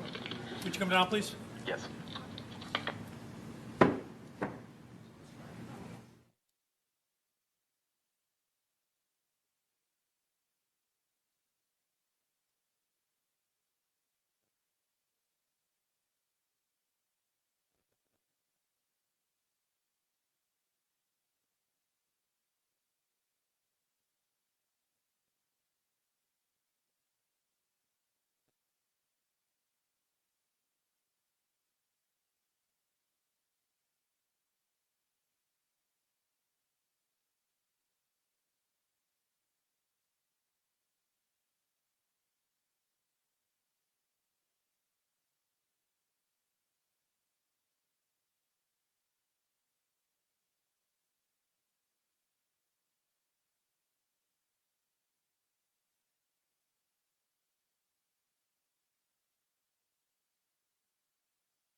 You may be seated.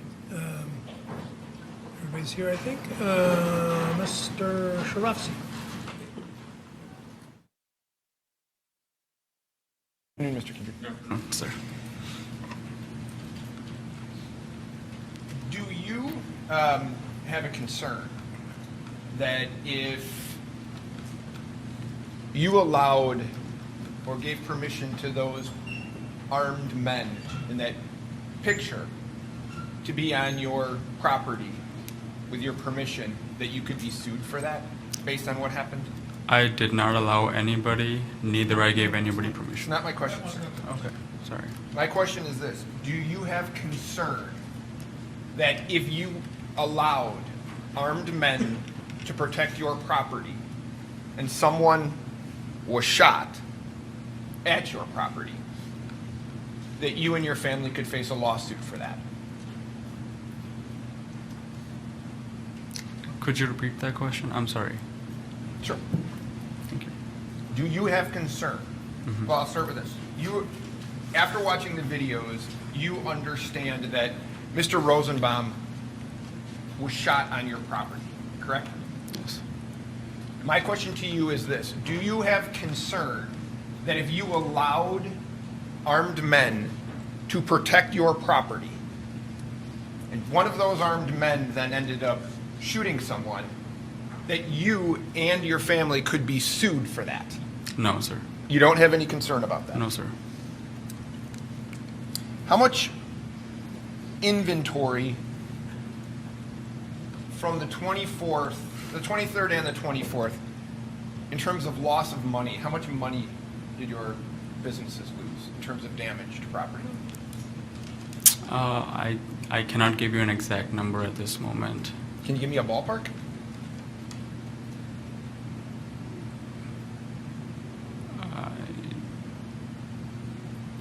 Sorry, I cannot remember at this moment.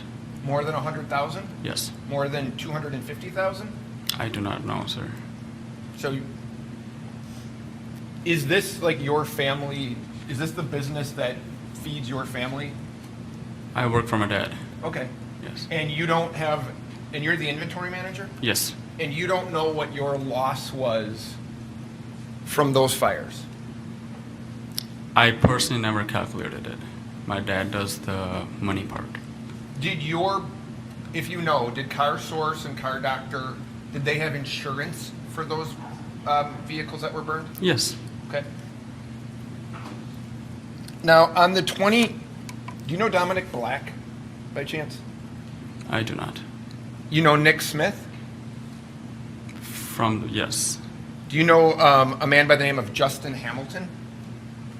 Ex-mechanic, yes. Okay, and Mr. Smith and Mr. Hamilton both worked for you, is that right? In the past, yes. And just letting you know, Mr. Black, Dominic Black, has testified in this case already. Okay? If Dominic Black said that you gave him permission, along with the other people, to be those armed men to be present on your property on the evening of the 25th, would that be not true? I did not give anybody permission. So Mr. Black would be lying about that. Objection. Typically, the witnesses are not permitted to testify as to the truthfulness of statements made by others.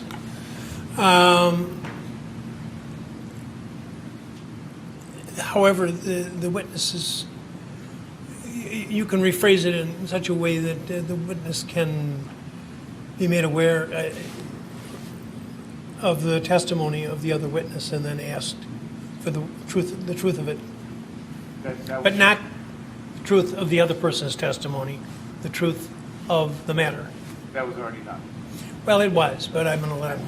Okay, Judge, fair enough. On the morning of the 25th, oh, strike that. On the 24th, do you know, did Nick Smith and Justin Hamilton come to your properties and help try to put out those fires?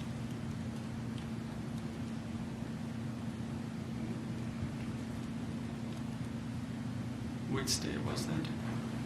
The 24th. Which day of the week? Monday? Hear you, sir. Oh, what day of the week?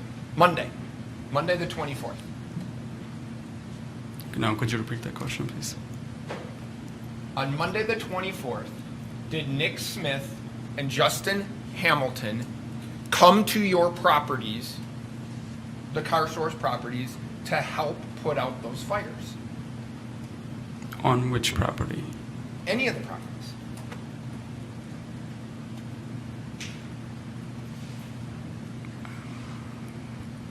Do you know the time? Like, sorry, I can't understand that question. You don't, I just want to make sure, you don't understand the question of whether or not somebody came to help put out fires at your property? On Monday, you said? Yes.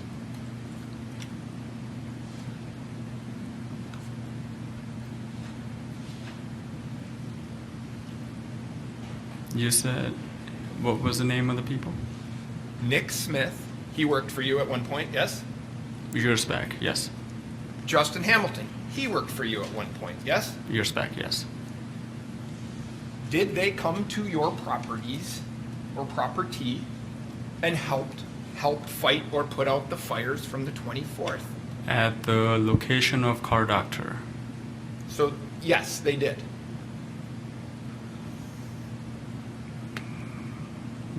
Yes. I will have to look at the video or photograph. I cannot remember that far back. I'm sorry.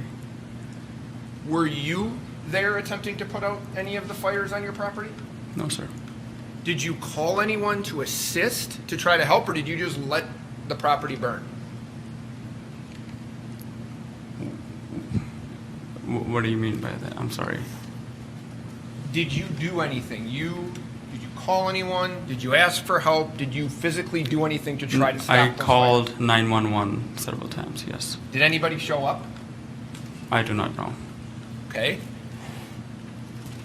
Nick Smith and Justin Hamilton, if you know, they showed up at least one of your properties to help put out the fires, correct?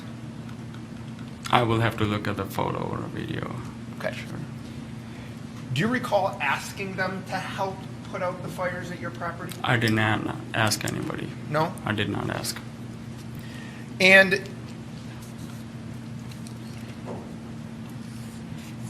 on the 25th, the morning of the 25th, did you call Nick Smith again and ask him for help that day? I did Which not. would be Tuesday? I did not. Okay. So, if I could just maybe turn around. So this is, we have referred to this as car source number 1. If you know this is what I refer to as Ruther High School. That's a school right there, right? I'm sorry, you have to talk in the microphone. Oh, yes. Okay. And on the morning of the 25th, this building right here, this school, had suffered graffiti damage. Do you know that? I do not. You weren't at the property across the street from it earlier that morning? I did not stay there. I didn't ask you that. I asked, were you there and did you see graffiti on the school? I saw graffiti on the roadblocks. I did not see it on the school. Okay. Did you see that morning Kyle Rittenhouse cleaning graffiti off of that school?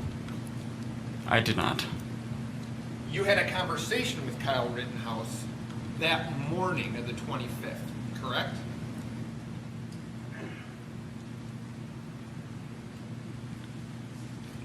I remember that I had basically when I got there with my parents,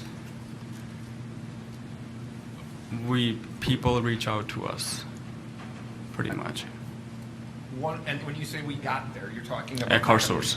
The 5912? Yes, 5821. Sorry, 5821.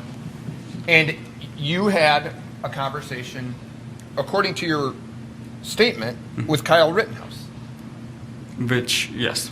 Okay, you gave a written statement on September 11th to a Detective Cypress? Yes. You remember that? I do remember that. Okay. And you had a conversation with Kyle Rittenhouse, correct? Mm-hmm. Yes. And Kyle Rittenhouse, he had offered to help, according to your statement, and fundraise for your business. Is that right? He wanted to help with fundraising the business. Right. You told that to Detective Cypress. Yes. And you gave him your phone number because he asked for it. Is that right? Yes, sir. Okay. Now,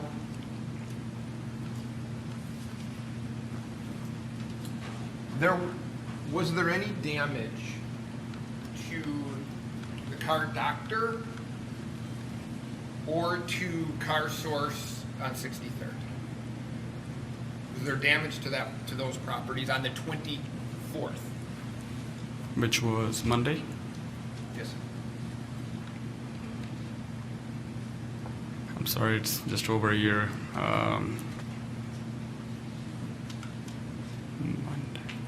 Okay, Monday. Okay, please go on with the question. Sorry, could you repeat that? Was there any property damage to the car doctor or the Car Source, what we call Car Source 3, on the 24th?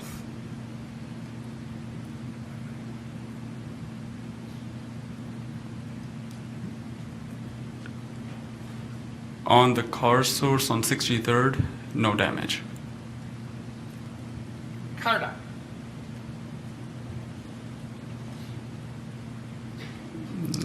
No damage.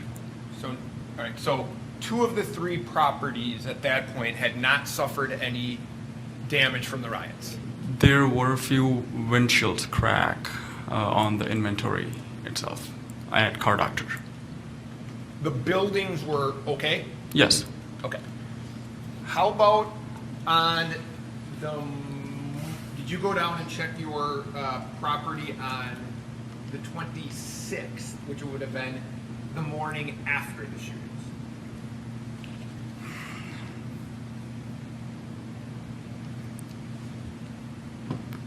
Morning after.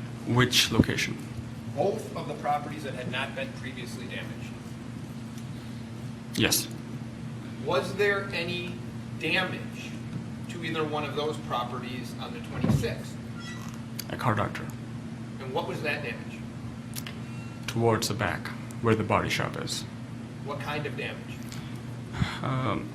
So when we arrived on a Car Doctor,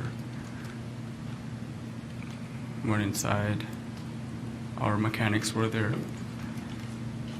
He actually pointed out, hey, you want to come see this? Now, when you say he, we're talking about your mechanic. Our mechanic. You don't have to tell me what he said. Can you just tell me what he showed you? Yes, that's what I'm about to. So he took us towards the back, towards the building, where there's a body shop. So it's a 4-car garage, and what we observed was there's the body cars, a lot of bumpers, a lot of taillights, headlights. All those cars on the back are for body repair. So there is pickup trucks, they're usually rust out, and there are a few of them, but there was one by the garage. So the damage was to the, if I have have what you're saying right, to the inventory. Well, no, I didn't finish it. So basically, there was a lot of glass on the back door. Yeah, I can't. And the garage doors, the rectangular tiles that are see-through, they were stretched, they were fallen inside the shop. So it seemed like it was a break-in. Okay. Do you have, I'll ask it to you this way. On the morning of the 25th, you went to the properties to make sure that they were okay from the night before, the 24th, right? I'm talking about Car Doctor and Car Source 3. You checked the properties, make sure they were okay? Monday or Tuesday? Monday night into, Monday, I take that back. Tuesday morning, you checked the properties and they were okay? Yes, sir. Now, at Car Doctor, you have a ladder, is that right? Not that I can recall. Do you have a ladder at any of your properties?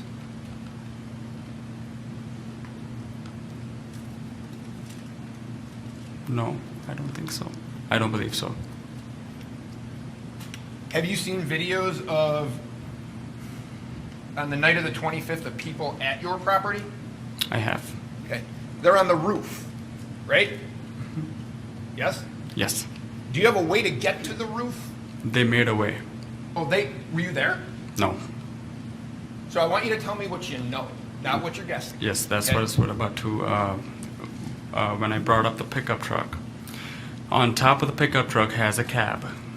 Okay, we had about over, you can say, at that time, probably 250, 280, less than 300 tires in the back shed. And we keep them in the shop or whatever. So they are stacked on top of the pickup truck, on the cab, towards the roof. So it is your belief that these men climbed up on the tires and then climbed up on the roof? That's your belief? I just told you what I saw the next day, on Wednesday morning. And you never provided, is it your testimony today, you never provided a ladder to anybody to get on the roof of Car Source? I did not. Do you know if your brother was there that night prior to curfew, right? On the 25th? The 25th. If this helps, I can tell you there's a picture of him with the Yeah. men. It's better with the days, Monday and Tuesday. Sorry, I just have a hard time with the dates. Do you know if your brother gave them a ladder?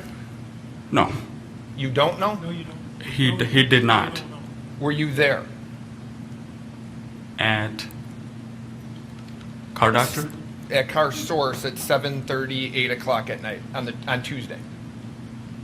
On the 63rd Street? Yeah, I'll ask you this way. When did you leave the properties for good? On the 25th? Before on curfew. Tuesday. Okay, when? It was in between 7:30, 7:45. Did you see those people that were armed at any one of those properties on the 25th? No, sir. You did you see that? You didn't see them like standing with your brother in that photograph? I did see that. So you saw I did or did not. But in the photograph, I do see people. So you saw those people on your property on the evening of the 25th, Tuesday, Yes. with your brother. No. You just saw them there without your brother. When I got there, I was ready to take off. I had to just lock up the building and heading home before the chaos, all the protest starts. And those people were at your property. Those people, The people with guns, they were at your property, right? I saw a lot of people on Sheridan Road armed. I'm asking you specifically if you saw people with guns on your property before you left to go home on Tuesday.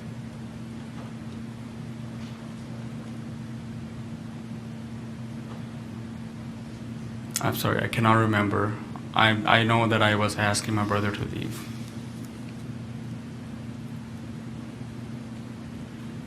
So you were down there to pick up your brother, right? No.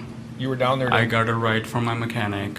He dropped me off, and I came in, locked up the store, and we left.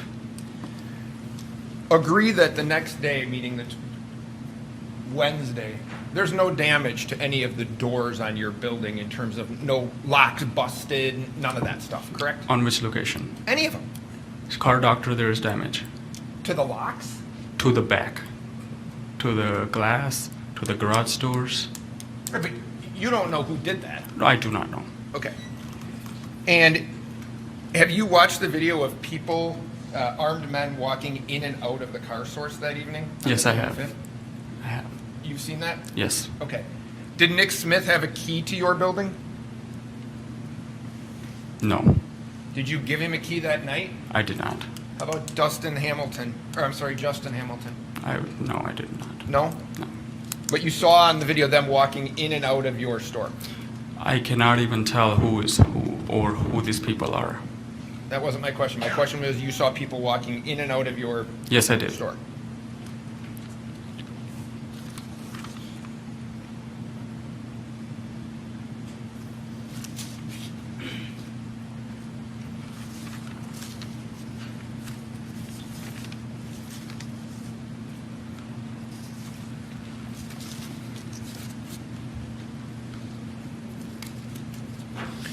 Did you ever ask Kyle Rittenhouse if he could help protect your business on on Tuesday, the 25th? I did not. You never asked, and you never asked Nick Smith, and you never asked Justin Hamilton. No, I did not.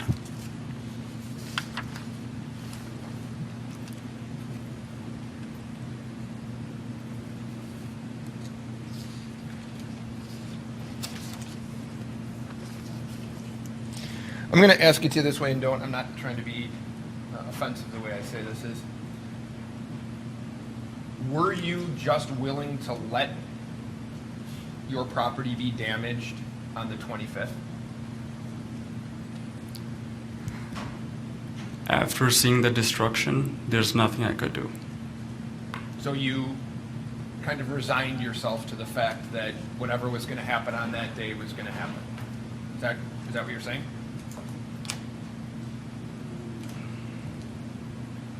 I do not know.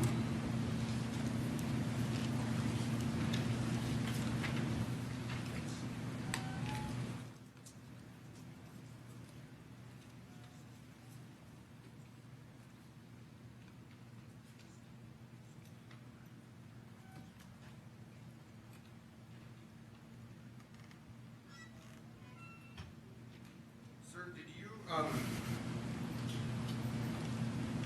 have you provided interviews as it relates to the damage to your property? I may have. Okay. I'm looking at one of those interviews right now. And what I want to ask you is if this sounds about right to you. And I'm taking it off of your interview. 137 vehicles were burned on your lots. Does that sound about right? If that's what it says. That's not the question. I do not know the numbers off the top of my head. I'm sorry. I don't have the numbers. Would you challenge that it was 137, or does that sound about pretty close? Close. $2.5 million in losses. Sound about right? I don't know. My dad handles the money part of the business. Your family had to hire a lawyer because your insurance wasn't going to cover those damages. That is not true. That's not true? So if you said that you're working with a lawyer to convince your insurance company to cover at least some of the damages, that's not true. I did not have to hire an attorney.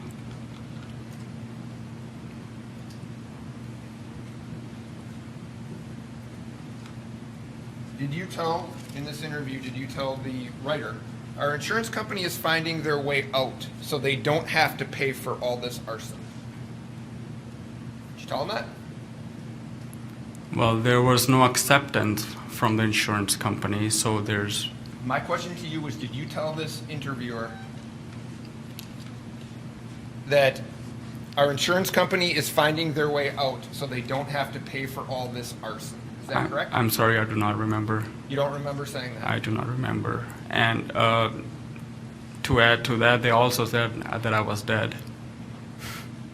That was in the media too. So I do not. Well, I'm remember. asking what you said, okay? I do not remember, sir. You do not remember having that conversation? I do not. You don't dispute the 2.5 million? I cannot tell you. I don't deal with the numbers. My dad does. I'm an inventory manager, sir.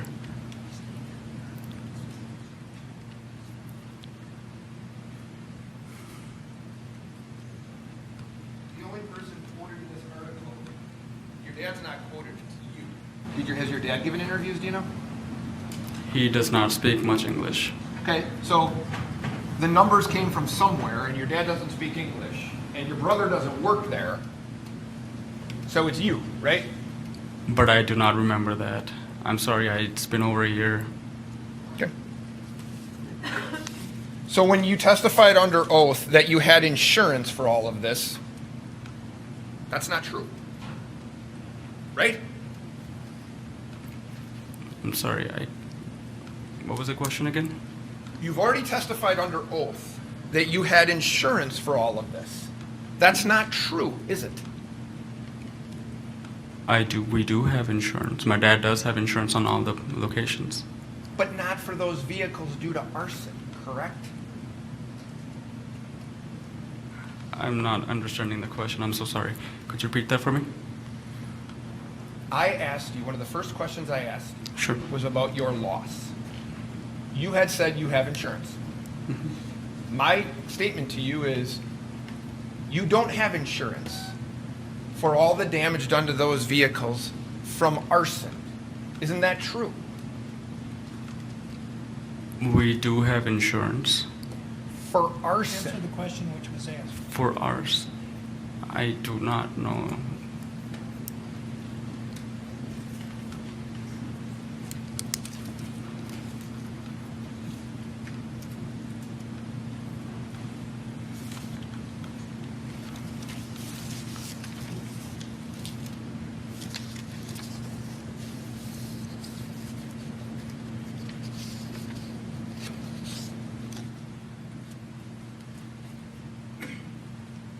Did you see your brother give 4 men a ride in his BMW from the 59th Street address down to the 6226 address?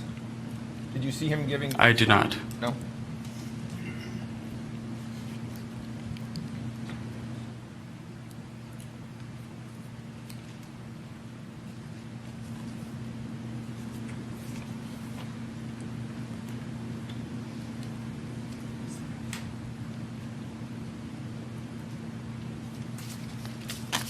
I don't have any other questions for you. Thank you, sir. Redirect. No. You may step down, sir.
Do you solemnly swear the testimony you're about to give in this matter will be the truth, the whole truth, and nothing but the truth, so help you God?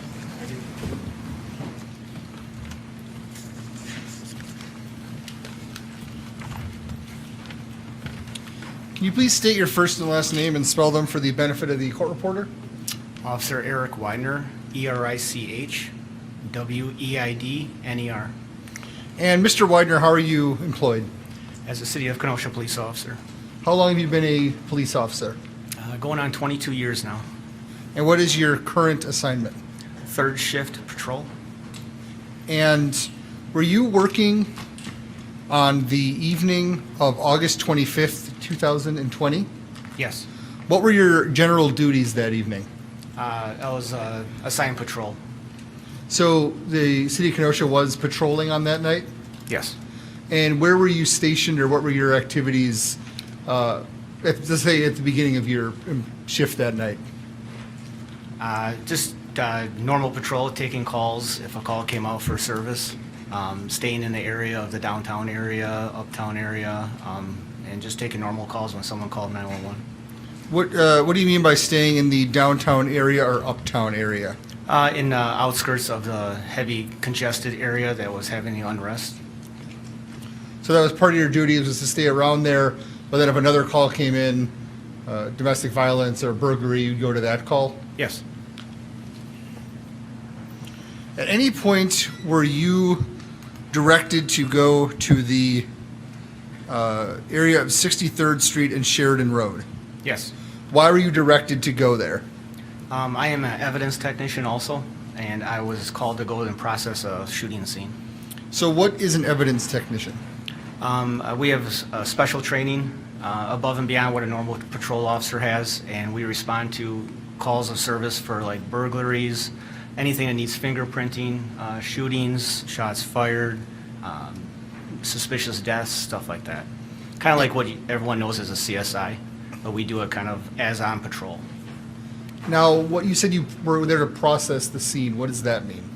I was told there was a shooting scene, and they wanted me to process it, photograph it, document it, and collect evidence. At that point, how many details about the shooting were you given? None, just that there's a shooting, and a subject was down. Can I ask you to bring the microphone closer to Yes, you? I was trying to lean forward. You can move the microphone, actually. It's okay. That might be easier. All right. Much better. So what is the first thing you did when you got to this? The scene is a car source location, is that correct? Correct. It's a car place at 63rd and Sheridan. What is the first thing you did when you arrived on this scene? I spoke to multiple supervisors on the scene, asked them what the circumstances were. The person who was shot was not on scene anymore, so I asked questions about that. And then I was walked towards where they thought the scene was. And then what is the next thing that happened? Eventually, I started locating some evidence, and I started photographing the scene. Where did you first locate evidence? The first evidence I located was spent shell casings or fired shell casings in the street of the 900 block of 63rd, which is west of Sheridan Road. Now, there should be a laser pointer up there. If not, I can give you one. I think there's one in front of you. Could you just indicate on the map where you found those casings that you just referred to?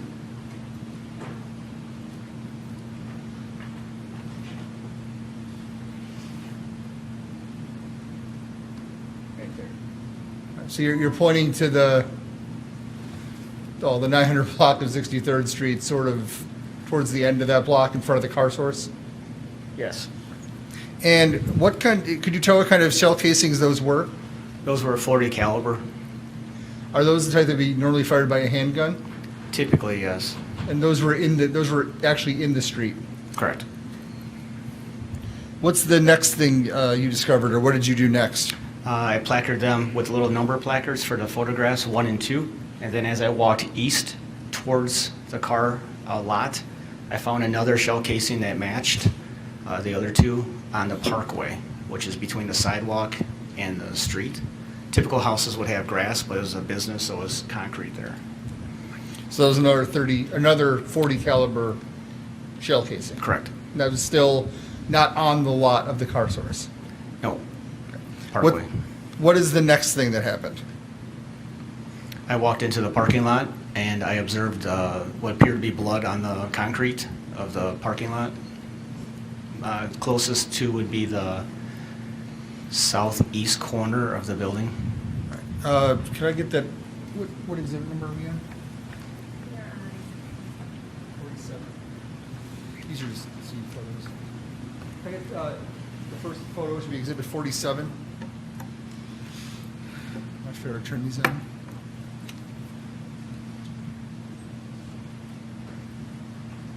Is it this one? Oh. We're good? Officer, if I could direct your attention to the screen, to Exhibit 47, what are we looking at here? So the building I'm talking about is to the left on this picture, and there's a group of 6 cars. That's where most of my evidence I found reference the shooting happened. And that's where the blood was found also, possible blood. All right, so is it fair to say that if you were standing where the person that took this picture, which was, I presume, you, did you take this picture? Yes. Are you facing Sheridan? I'm sorry, I didn't hear. Give him a name for 1 second, right?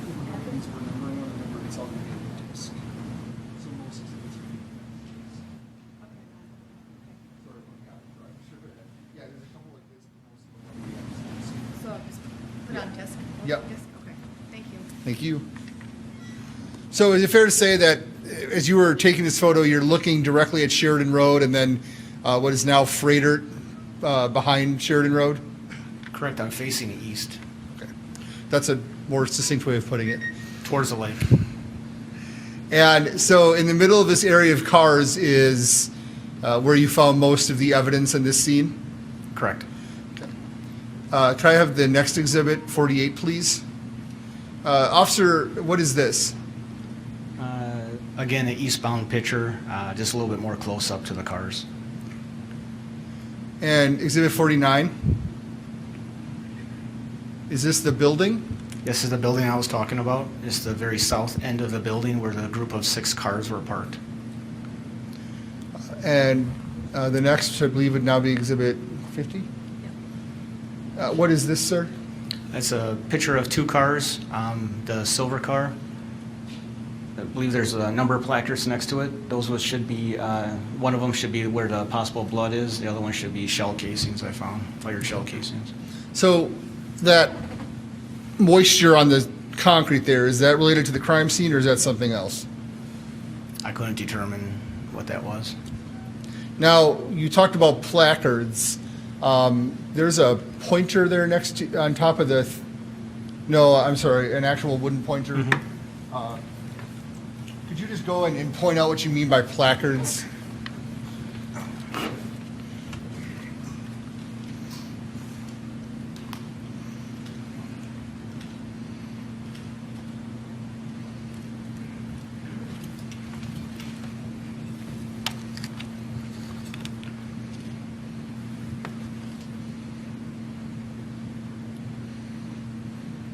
I believe those placards were 4 and 5. Both of those placards were fired shell casings.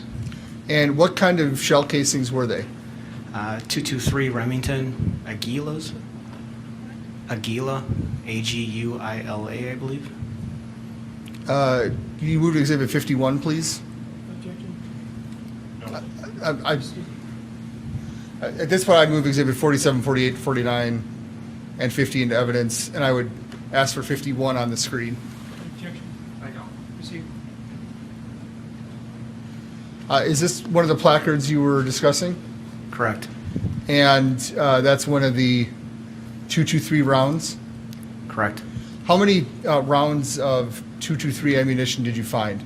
That night I found 2, which is labeled right here in this picture. Those are the 2 that you found? Correct. Are you aware if any others were found of 223 ammunition? I was told multiple days later that some other ammunition was found. And do you know where it was found? I was told under a car, is all I heard. Did you look under every car for casings? Yes, I looked under cars. With a flashlight or something? Yeah, with the oblique angle with the flashlight, if you put it on a side angle, the shell casings usually pop out at you because they're on a different plane. I didn't see anything under the cars. And you're doing this around midnight, after midnight on that evening? Correct.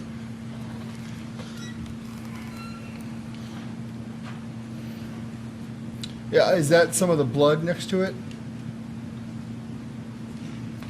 No, the blood's off to the left from the picture. If I could have the next exhibit, number 52. And that's just a close-up of the same placard? It's a medium shot of the same placard, and eventually I'll do a close-up of it before I pick it up. Next exhibit 53, please. What are we looking at here? Right, number 5 is at the bottom of the screen. That's one of the fired shell casings that I was just talking about. And then number 6, which is up on towards the top of the screen, towards the other vehicle that's parked, that was the possible blood that I found. Would that be all that darker colored area there? It's hard to see from that picture, but it's definitely where the placard is. I'm not sure about the black color on the right. I don't know what that is. And is it fair to say that when we're looking at this picture, we're sort of looking in the midst of those group of 6 cars, kind of in the middle of them? Yeah, I guess, yes. Okay.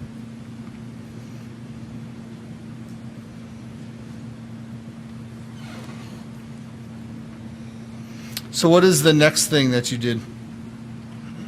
I most likely took a medium and close-up of the possible blood on the ground, and then I noticed there's a black hooded, like a full face mask that was to the right or to the north of this picture right here.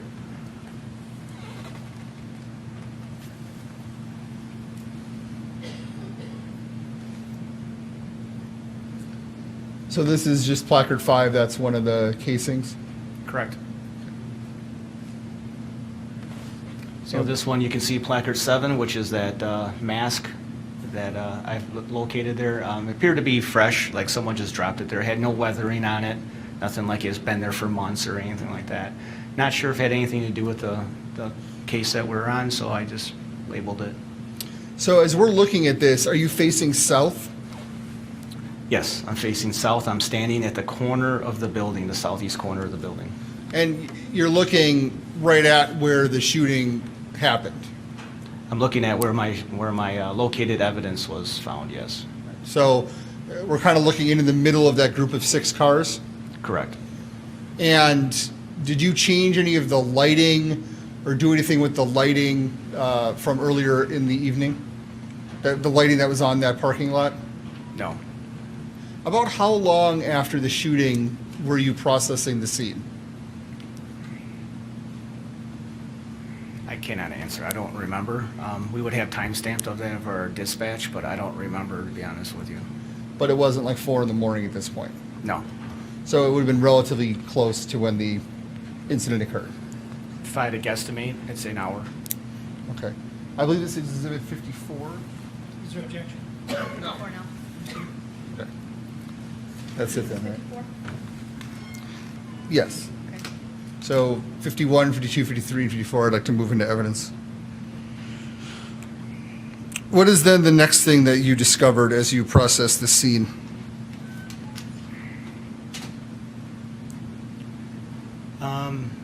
I believe I took a crime scene video of it, and then I collected all the evidence, and then I proceeded back to the police department for the evidence.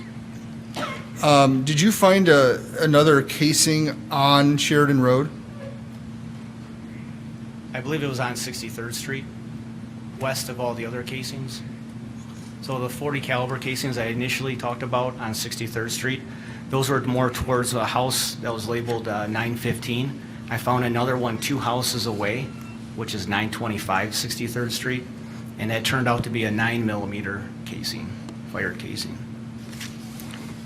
Now, in terms of your activity that evening, is that the extent of your activity at this crime scene? Before I left, there was a possible shots fired going on in a park west of us, 1 block west of us, and I went over there to attempt to locate evidence also. Best of your knowledge, that had no relation to this crime scene? I believe it had nothing to do with this crime scene. There's other shootings going on. Is everything being moved in? Yes. Okay. I have nothing further. Thank you.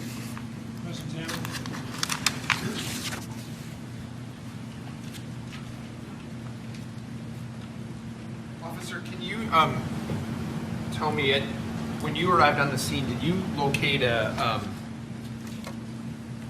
hospital bag with any items in it? What kind of bag are we talking about here? I'm sorry? What kind of bag? Like It's a only been grocery bag described- or? It's only been described as like a clear hospital type bag.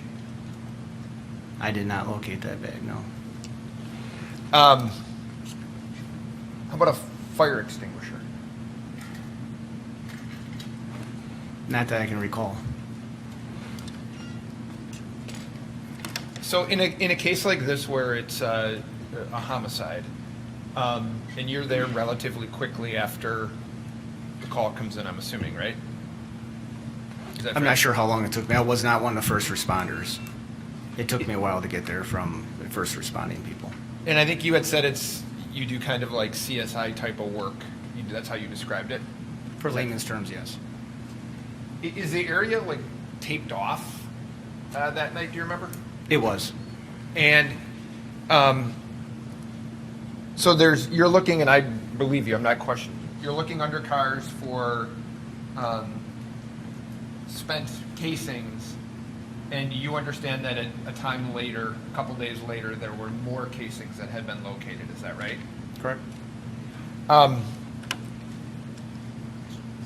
Did you have anything to do with the collection of those? Any involvement in the casings that were found after? No, I did not.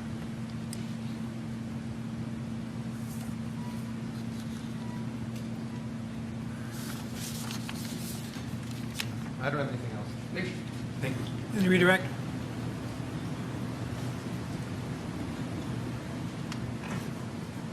If you remember, what parameters or what were the perimeter of the crime scene that you were examining?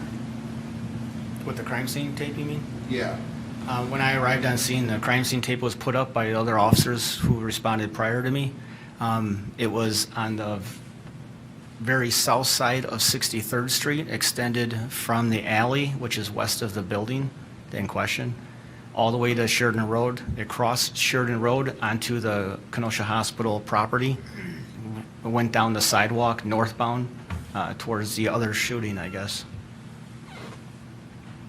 So it was a very large scene. Yeah, it was taped off.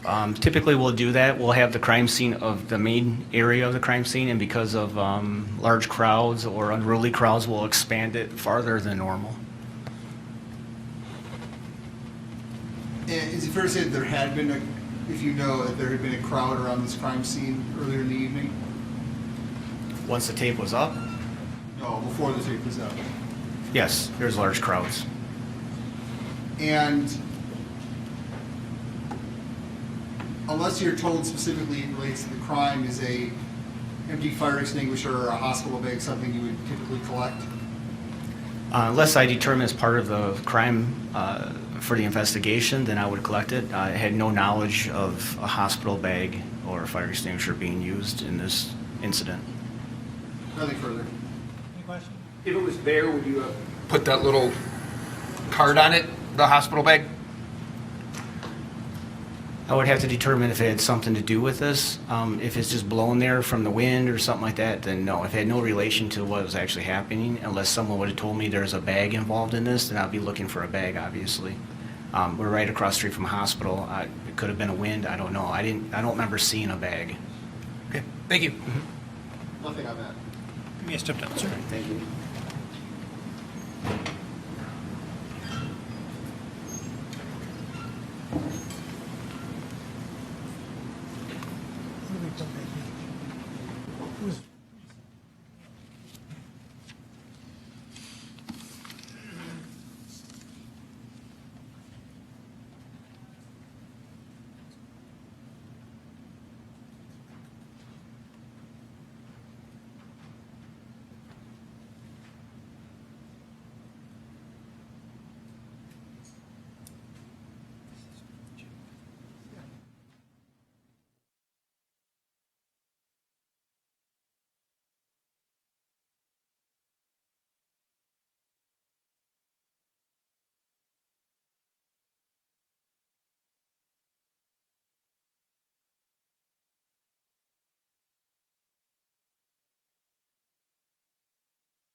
Easier to go about that way, I believe.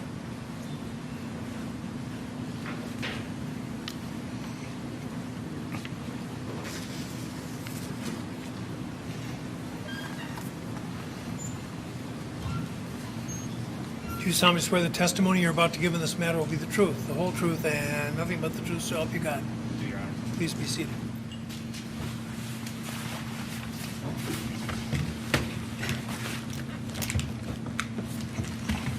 Officer, I know it's tough because you guys have those big belts on, but if you could just try to maneuver that microphone as close to you as possible and try to speak into it because the acoustics are not great. Can you please state and spell your name for the record? Jeffrey Van Wie, V-A-N, capital W-I-E. And officer, how are you employed? The City of Kenosha Police Department How long have you been a police officer? for 18 years. Did you become involved in the investigation of a shooting involving a Kyle Rittenhouse? Yes. And how did you become involved in that case? I was handed over evidence by Detectives Howard and Antaranium to process and actually secure into evidence.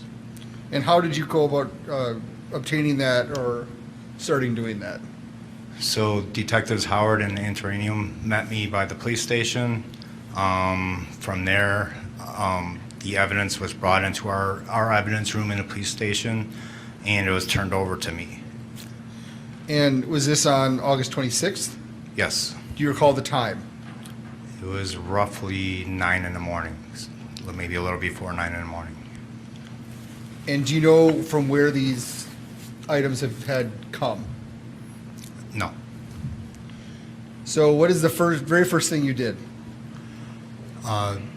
First thing I did was I was given 2 rifle boxes, so I actually processed the rifles and took photos of them. Now, do you have any special training to do this type of thing? Yes, I do. And what is that? I'm a certified evidence technician for the last 15 years. And what does that mean? That means that as far as crime scenes go, that I would whenever any different kind of crime scene goes, or I would go respond to that scene and I would process that scene for evidence, searching for whether it's DNA or fingerprint evidence or blood evidence. Also just processing evidence. So like if a detective has an item that he needs processed for DNA, then I would actually take that and swab that correctly.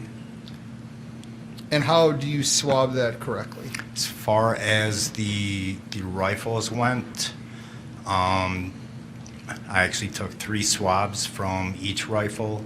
The swabs I obtained were from the trigger, from the pistol grip, and then from the barrel has a guard around the barrel, so I swabbed the guard of that barrel because that's the most likely place if somebody's holding that weapon that their hand would be on that guard. Why would you not, or why didn't you swab the actual barrel? So when I was given these rifles to process, I was instructed to process them. There was at that time, for my knowledge, there was no reason to swab the barrel.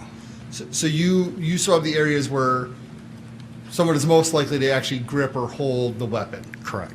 And that generally would not be the barrel of the gun. Correct. So what did you do? What's the first weapon that you encountered? It was a rifle box that had writing on it, said Kyle Rittenhouse. So what did you do with that? With that one, I opened the box up. I wound up taking the serial number down, the information out from the weapon, photographing it, and then swabbing it in those areas I just mentioned for DNA. Did you take photos of them? Yes, I did. And then what is the next thing you did in processing this evidence? That, once I finished with that, it gets secured up, and then so I tape up the box, and it's all. All right, so you weren't here, obviously, but a couple days ago we had an evidence box and it was opened and it was taken out of there. So you would have at first sealed it up in that box. You were the first one to do that? That's correct. All right, and then you would put that into evidence? Yes. And then you would come back to the next thing? Correct. All right, so what's the next thing that you did? Next was an additional rifle box, which was labeled Dominic on it. And what did you do with that? The same process. So I wound up swabbing the same areas on that weapon for DNA, photographing it, and then securing it, taping up and securing it.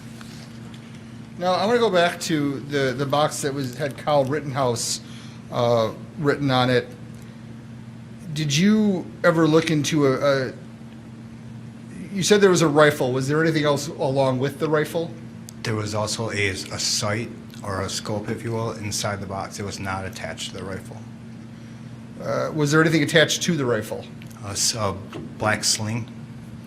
And was there any ammunition or a magazine or anything like that? Not in that box. There was a separate bag that had a magazine in there with live ammunition. And did that have 1 or 2 magazines? Had 1. And was there any markings on that box? Or bag? I was informed by the detectives that was from the rifle belonging to Kyle Rittenhouse. So what did you find when you looked at that magazine? The magazine had live ammunition in it. Do you know how much live ammunition was in that magazine? The magazine itself was a 30 capacity for 30 rounds, and there were 22 live bullets in there, unfired bullets. And were they all the same brand, or were they different brands? They were all the same as far as caliber goes, but there was multiple different brands inside there. And what was the caliber of these? There were 223s. And did you take a DNA swab of that piece of evidence as well?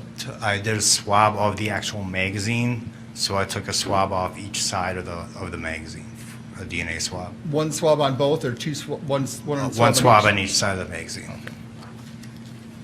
And then did you package up the magazine and the Right. live So rounds? I wound up taking each unfired projectile out, and then in the order they came in, I secured them in boxes. So like the first unfired bullet that I ejected out of the magazine, I would put in a box and label it 1, the second one 2. So I did that for all 22 rounds, and then took photos of each one. Took photos of each one? Correct. Did you do the same thing with the rifle that was labeled Dominic? There was no ammunition with that, no magazine. But you did the same process in terms of the DNA swabbing? Of the actual rifle, yes. And then what do you do once you take these swabs? So the swabs, I wound up securing. The swabs actually go in a little swab box, and I secure them in an envelope, something that can breathe, that's breathable. And then that gets taped up, and I secure those in a locker into evidence. Was there any other evidence that was not related to these firearms that you packaged or logged that day? There were a few other items I was handed, yes. There was some clothing, there was a cell phone, and then a backpack which contained some medical supplies. Did you do anything with the information that you got off of the firearms? So we do with every firearm that we log into evidence, we have a form called an E-Trace form. And what that is we work with, in conjunction with like the ATF as far as having a database and a record of every gun that we log into evidence. So with both of those rifles, I wound up contacting on the telephone an ATF agent who actually did a quick, what they call E-Trace form with me in order to log that into the database. I have no further questions. Thank you. Let's examine.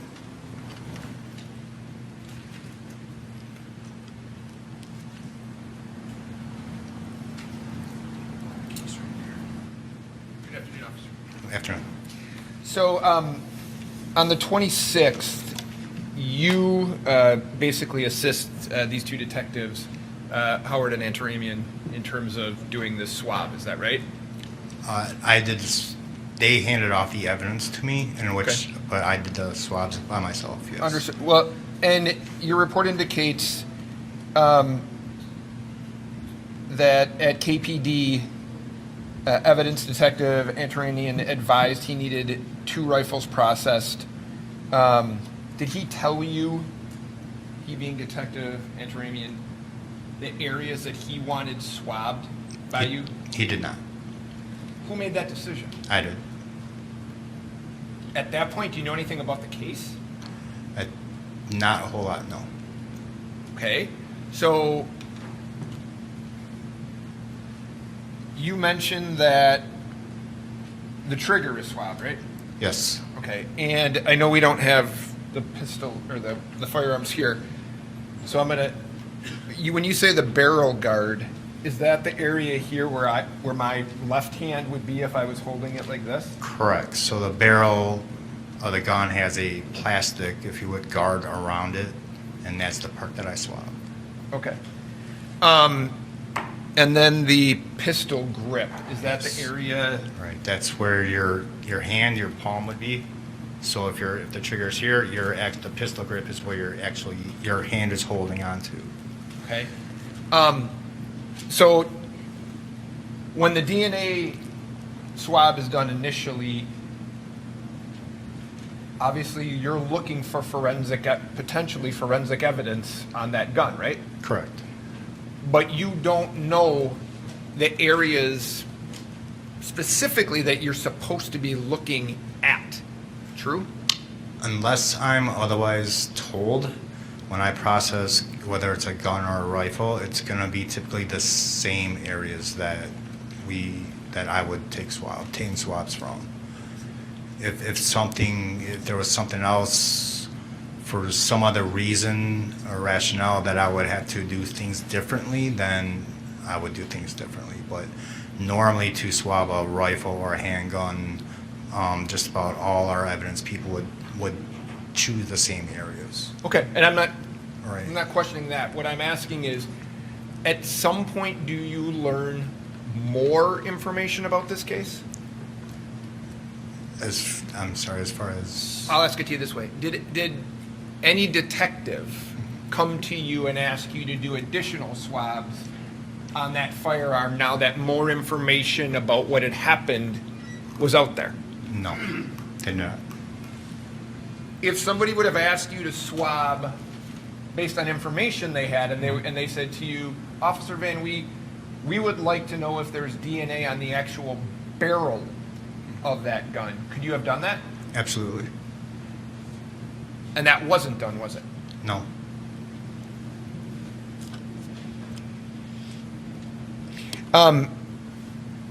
The firearm that you, I think you opened it that had it said Kyle Rittenhouse on it? Correct. Okay. There was a sight on that gun, is that right? There was a sight. It was not mounted on it. It was in the box with it. Okay. If you remember, and I'm going to use the wrong terminology, so I'm going to ask for your help. That sight didn't have a laser that projected out where, for example, if I was holding it, I could put a dot on your chest, correct? Not to my knowledge, but I never actually messed with the sight at all. So I never turned it on. I never really viewed it at all. So. Okay.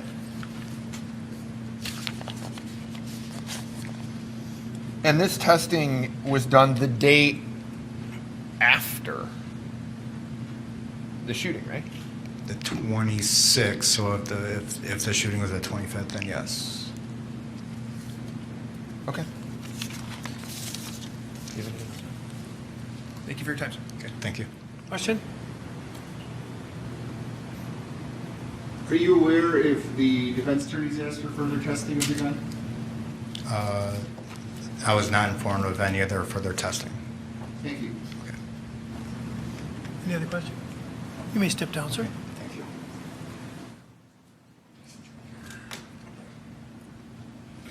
State with Officer Moretti.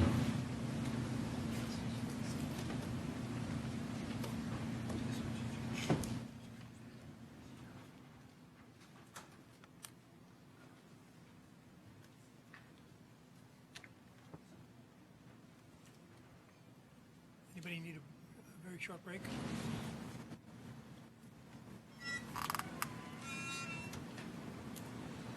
Don't look at me like that.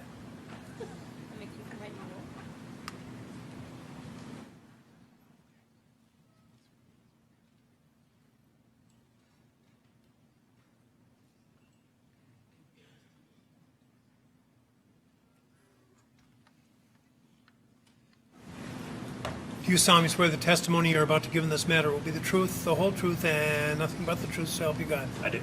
Please be seated.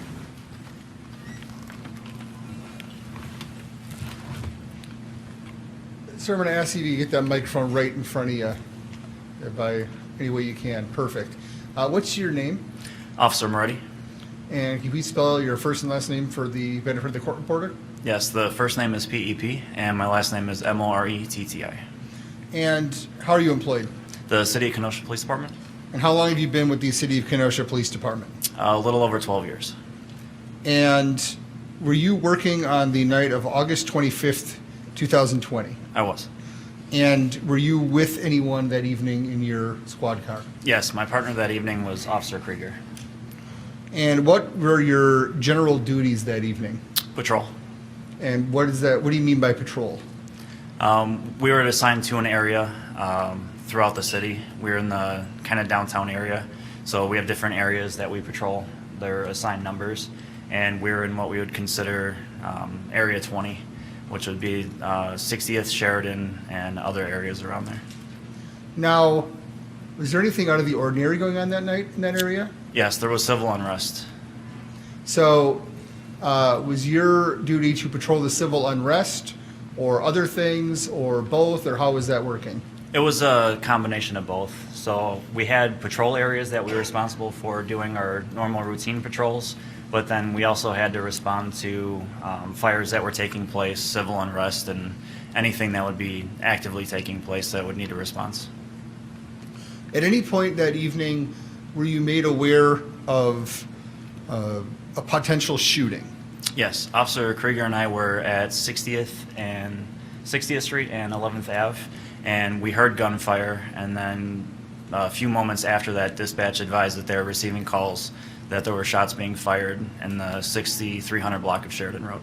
So let me ask this way, you guys were in a squad car? We were actually, I believe, out on foot at that point at 60th and 11th, and we could hear gunfire in a close proximity to us. So then what did you do? We re-entered our patrol vehicle, and then we responded toward the sound of where the gunfire was coming from, which would have been roughly the 6300 block of Sheridan Road. And who was driving? I was. And then Officer Krieger would be in the passenger seat? That's correct. So you were at 60th and 11th. Did you just drive right down 60th Street? Correct. We proceeded east on 60th to Sheridan Road, and then I made a right turn to face south on Sheridan Road. Now, you had lights and sirens on, or were you, how were you operating, if you remember? I don't recall if I had our lights active at that time. So what happened when you get to 60th and Sheridan, you turn right onto Sheridan? Correct. So I turned the vehicle to face south on Sheridan and observed a large crowd of people. There was a lot of screaming, yelling. There was appeared to be a person laying in the roadway up ahead of us. There was active gunfire throughout the entire city. There was still sounds of gunfire taking place, and we received reports of injured people that needed assistance in approximately the 6300 block of Sheridan Road. So that would be south of you, and you'd be pointed in that direction. That's correct. Now, in this sort of situation where there's potential, this ongoing violence, what are you trained to do? What are you trying to do at that point? So for a situation like that, the first thing that we would do is if there's an active threat, we're trying to stop the threat. And then after that, it's life-saving measures to try to render aid and preserve life at that point. So were you going to do that from 60th and Sheridan, or were you trying to get closer? So we were trying to get closer, but information was put out over the radio that there was rifle gunfire taking place, and we're in a standard patrol vehicle. There's no ballistic protection on our patrol vehicles, and our vests at that point were only rated for handguns. And we weren't equipped to head into what we believed to be an active shooter at that point with the equipment that we had with just the two of us being there. I noticed there were armored vehicles behind us, so I reversed our patrol car and moved it off to the side so that the armored vehicles that were equipped to handle something like that could pass us. So you were waiting for the Bearcats, as they're sometimes called, to go past you, and then you were going to follow them into the scene. That's correct. So what, if anything, happened next? I'm sorry? Sure. What, if anything, happened next? The Bearcats, I believe, began to pass us on the left, so we were in the curb lane, and I believe there was, I'm not sure how many there were, but a few Bearcats, I believe, passed us, and then there was a, at that time, unknown white male approaching us in the roadway toward the front of our patrol vehicle. And now, as you're sitting here, do you know who that unknown white male was? Yes. Who was it? Kyle Rittenhouse. And you had never seen him before? No. And when you see this unknown white male, who we now know as Kyle Rittenhouse, what do you observe? He had a rifle that was slung and somehow attached to his body. He had his hands somewhat similar to this, and he was approaching us in the roadway toward the front of our patrol vehicle. My partner and I, Officer Krieger, gave him multiple commands to get out of the roadway and step to the side so we could proceed and try to get to where we'd observe people ahead in the roadway that needed assistance. Now, were you giving these commands, were you shouting out the window? Did you have some sort of system you were giving commands? How are you giving these commands to Mr. Rittenhouse? I recall Officer Krieger yelling out the passenger window. We had our windows down so that we could hear gunfire that was taking place to try to determine how close it was to us, if anyone were to approach us from behind or the sides. And I believe at one point I used our squad's PA system, which is a loudspeaker that has a microphone. And what you said, was that directed at Mr. Rittenhouse or the crowd in general? At Mr. Rittenhouse. We were giving him instructions to get out of the roadway and essentially get out of our way so we could get to where we believe the problem to be. As Mr. Rittenhouse was approaching the vehicle, were there other people in your way, or was he the primary person blocking you from going down there? At that point, he was the only one in the way. So you indicated that Mr. Rittenhouse's hands were kind of up? That's correct. And you said he had a rifle? Yes. Did you think that that might be the person who could have been involved in the shooting? At that point, no. In my prior experience in law enforcement, when somebody surrenders to us, they will generally put their hands up, but then they will take a further step and generally drop to their knees, or they will lay in a prone position and make some type of further action. They'll usually follow commands when they're attempting to surrender. I've never in my career had somebody put their hands up and continue to advance and disobey orders from us to not advance on us. And were there other people out that night that had rifles and firearms? We were surrounded all night, all week by, there was probably more people armed with weapons than not throughout that entire course of the civil unrest. So seeing someone with an AR-15 wouldn't necessarily mean much to you at that point? At that point in time that night, no. I had encountered throughout that entire shift, like I said, I probably spoke to more people that had pistols and rifles and baseball bats and you name it than not. And there were also, I couldn't even tell you how many people came up to me throughout the night that had a rifle and would come up to say, hey, I'm not trying to do anything, I just want to talk to you. And the advice that my partner and I gave everybody that night was, if you're a supporter of us or you're here to try to help, go home. There's a curfew in place for a reason, and being out here is only causing more problems. It's harder to tell who's there to be a problem and who's not. Now, you mentioned curfew. Did you have the ability to write curfew tickets? We had a system in place for taking people into custody and then they'd be issued citations, yes. And were you doing that to everyone that was breaking curfew, or were there guidelines that you were given? No, that would have been physically impossible with the amount of people that were out there. So who, if anyone, were you to give curfew tickets to?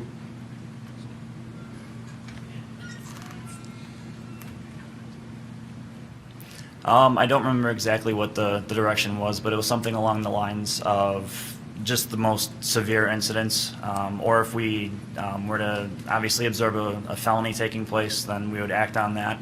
But anything that would be more minor, we didn't have the capability or the manpower to address everything that happened in front of us. So you couldn't give curfew tickets to everyone. What about if you observed, let's say, property damage that did not threaten someone's safety? That would just have to stay in the stack until we were able to get to it. So that you had a priority list that evening of things you would respond to? Correct. Now, a shooter, where would that be in the priority list? That would be the top of the list. So this man we now know as Kyle Rittenhouse is approaching you. There's commands over the PA. There's commands being shouted. What's the next thing that happens? He approached the passenger side of our patrol vehicle. With him disobeying the commands and being armed with a rifle like that, I drew my service weapon, and Officer Krieger deployed pepper spray because it became clear and obvious that he was not going to go away, that he continued to just advance on us and disobey commands. Now, you say you were still driving the vehicle, correct? Correct. So when you draw your service weapon, what does that mean? What did you do with it? So anytime we're confronted with somebody that's armed and that could be a threat to us, it's not uncommon for police officers in this country to be ambushed. And given everything that was taking place, a war zone is the only way I could describe it. We were surrounded, the city was burning and on fire, and we were just outnumbered and completely surrounded. So with his advance with that weapon, we were in a stop position at that point, and we're waiting for him to get out of the front of our vehicle so we could advance. And as he approached the passenger side, I was able to use my right hand to withdraw my weapon and then keep my left hand on the steering wheel. So did you point the weapon, or did you just kind of point it at him, or did you just have it ready? What were you doing with it? I would imagine that I would have had it pointed at him, because somebody advancing on us with a rifle, not obeying commands at that point, would be taken as a threat.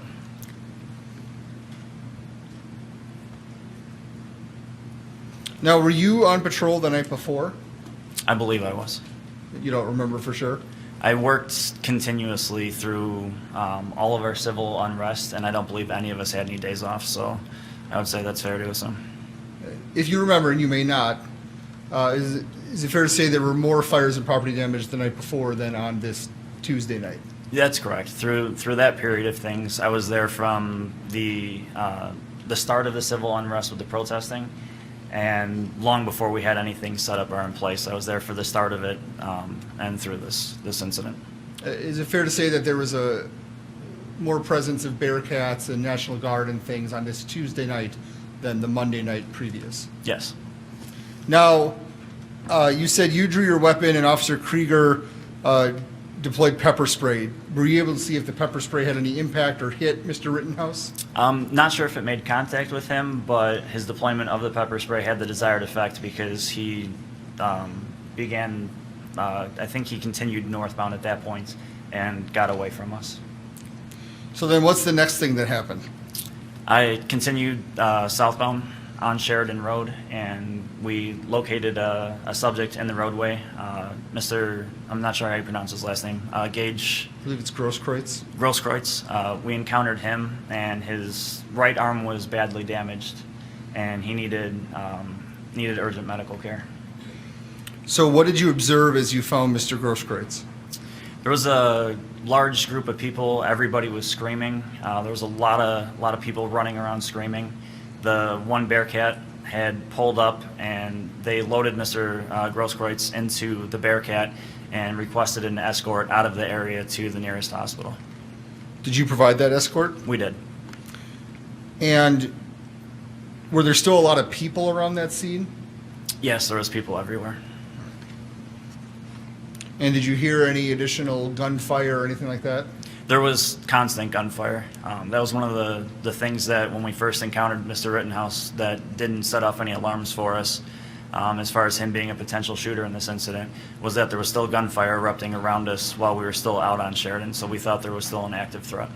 So when you found Mr. Grosskreutz, you were concerned there was still an active threat out there? That's correct.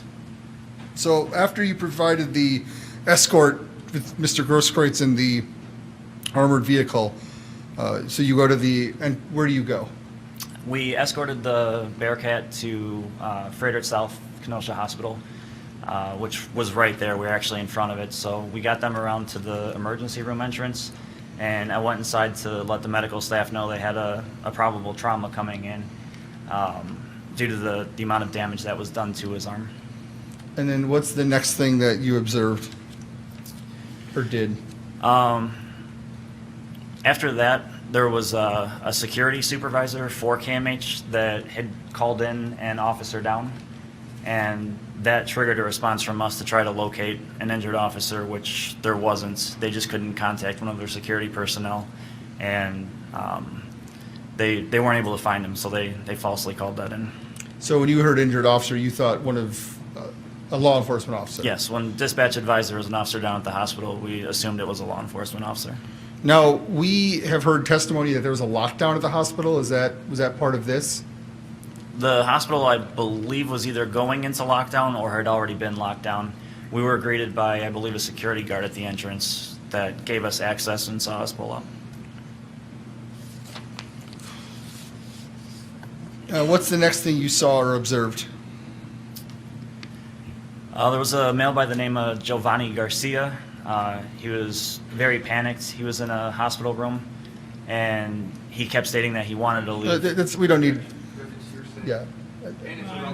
I wasn't seeking that testimony, so I'm just asking what you saw and what you heard, not what people are telling you. Okay. So there was a Mr. Garcia you dealt with? That's correct. And then did you have any dealings with Mr. Rosenbaum? I did. And what were your dealings with him? A Dr. Bornis had advised me that Mr. Rosenbaum was deceased from his injuries, and he was moved to room 18, I believe it was, in the ER. I photographed his body and then collected the clothing that he was wearing that night.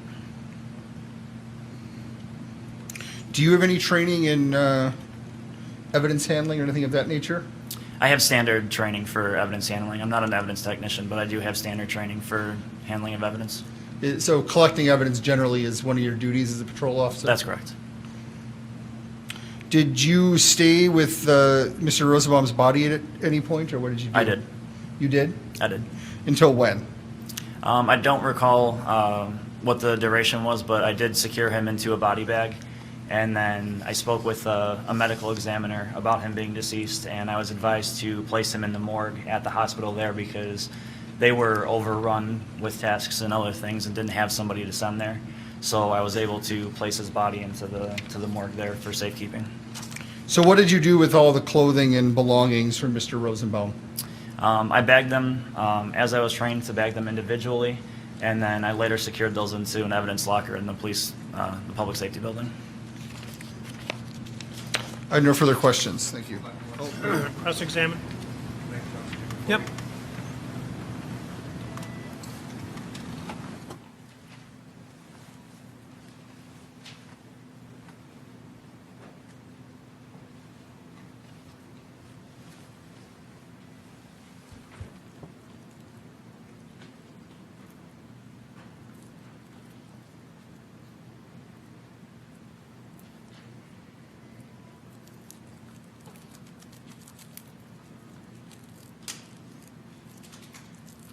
I just want to go back to something you said. You said your body armor at the time could not withstand rifle shots? That's correct. And do you know why that is? It's not rated for rifle rounds. Our body armor that we wear has a rating that comes along with it, and there's an explanation with that rating of the type of rounds that it's capable of stopping, and a rifle round is well above what our body armor was capable of stopping. If you know, is that because it's rifle rounds are full metal jacket rounds, or do you know why it would be that way? I'm not sure what exactly the classification was of the ones that we have, but there is a set that they have for the type of round, the caliber, and the amount of force that comes with that round, and the ability of the vest to stop those rounds. So a rifle round could have penetrated your vest and actually done serious damage to you? It would have gone straight through it like I was wearing nothing and caused severe damage to me or my partner, yes. Thank you.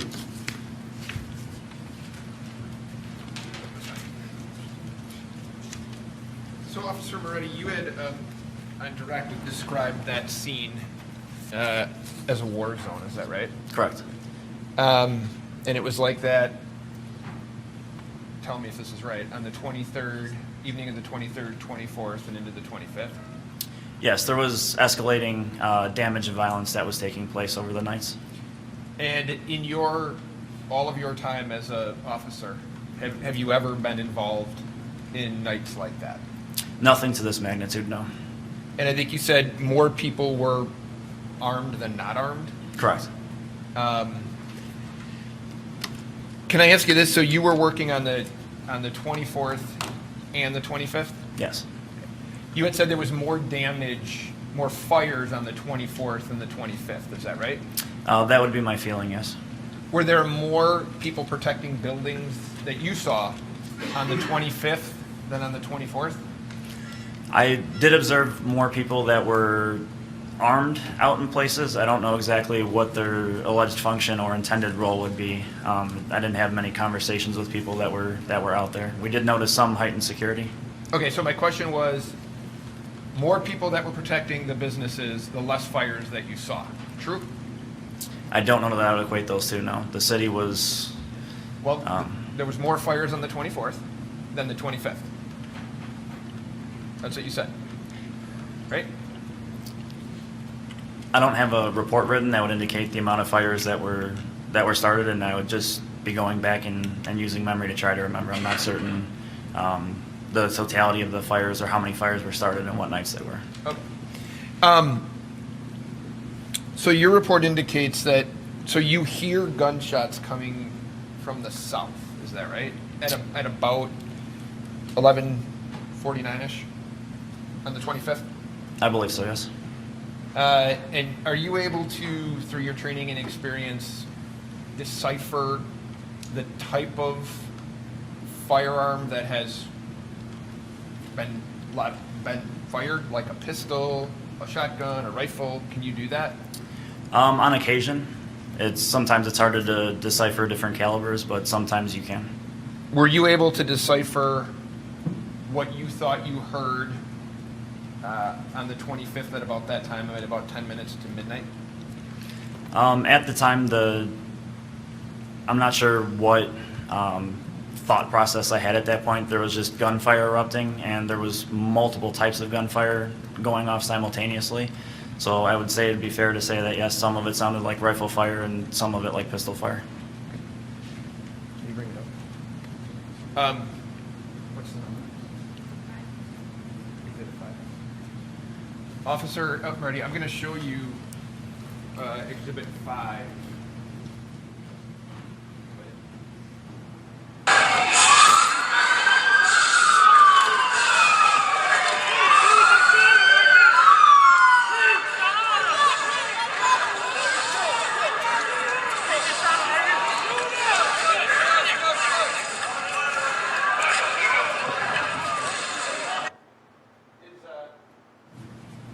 If you can tell me, is this vehicle right here the vehicle that you're in? From this picture, yes, it appears to be. Okay.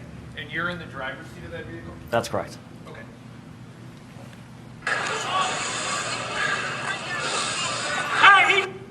Do you see at that point, you know that's Mr. Rittenhouse now, right? Correct. Now, yes. Do you see him coming toward you at that point? From our vehicle? Yeah. Yes. And I know you had said you were outside your vehicle. Is it fair to say at that point you're back in your vehicle? At this point, yes, because we had just turned the corner. Okay. All right. And now he has his hands above his shoulders, kind of walking toward you. Is that right? Correct. Okay. Go ahead, please. Stop them! Hey, do it right here, just stop them! Do it right here, just stop. Can you hear those people yelling that guy just shot someone? At this point in time, no. No, we cannot. All of them down there! That dude just shot one right there. Now do it right here!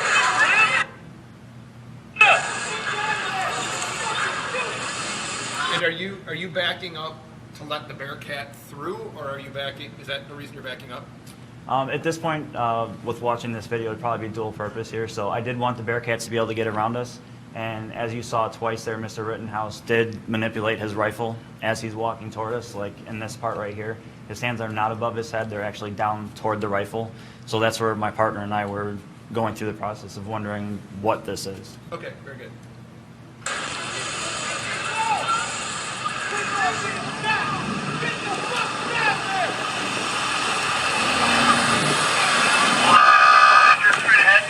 Someone injured straight ahead?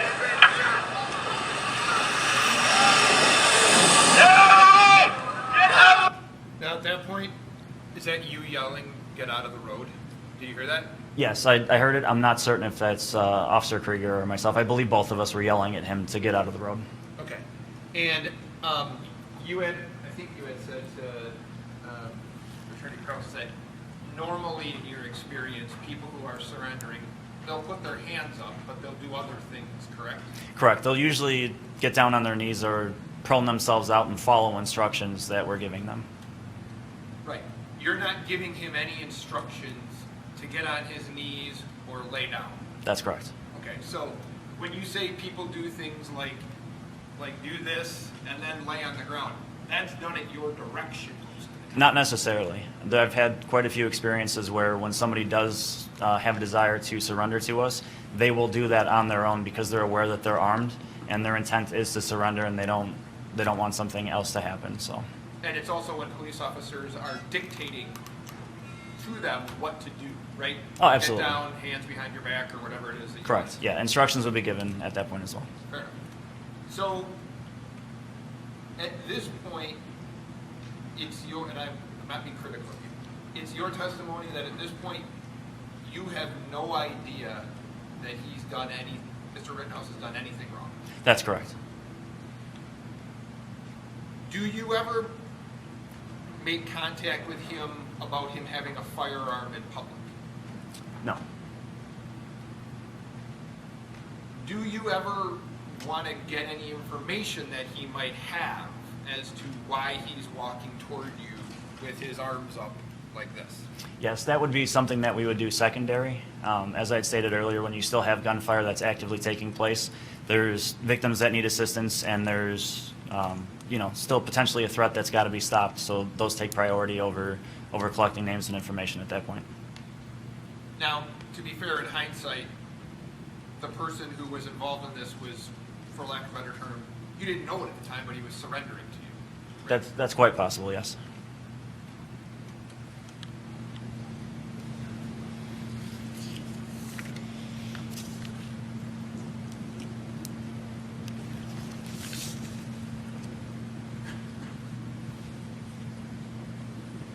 And can you just finish playing the tape? You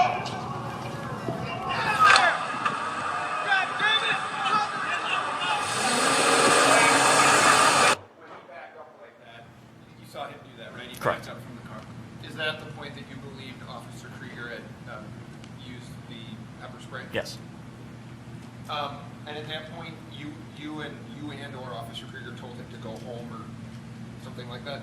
I don't recall anybody telling him to go home. The only commands I recall giving him were get out of the road and to stay back.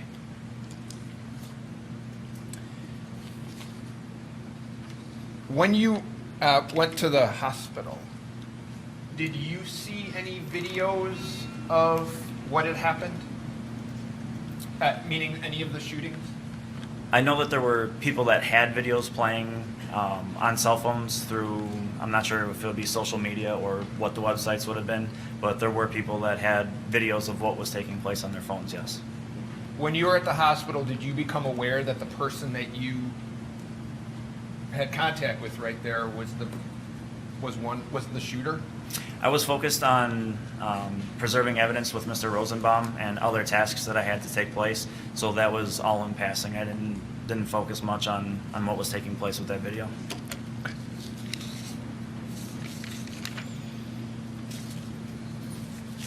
Is there anything else you want? Officer Reddy, I appreciate your time. Thank you. Thank you. Any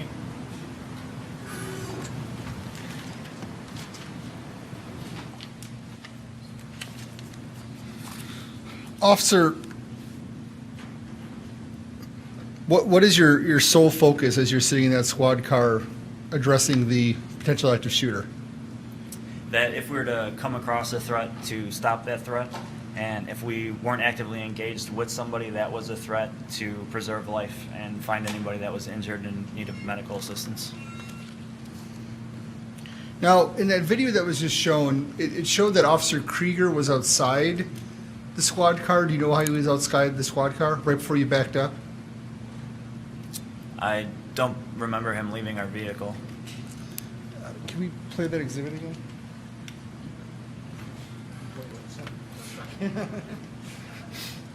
Just pull it. Yeah.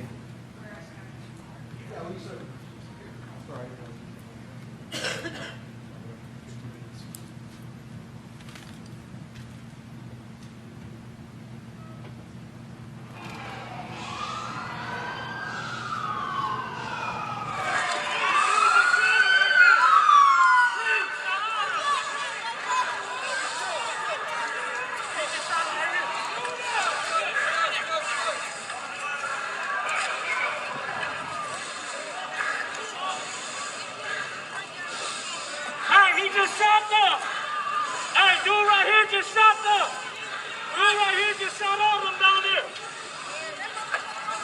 That dude just shot them right there! That dude right here! Yeah!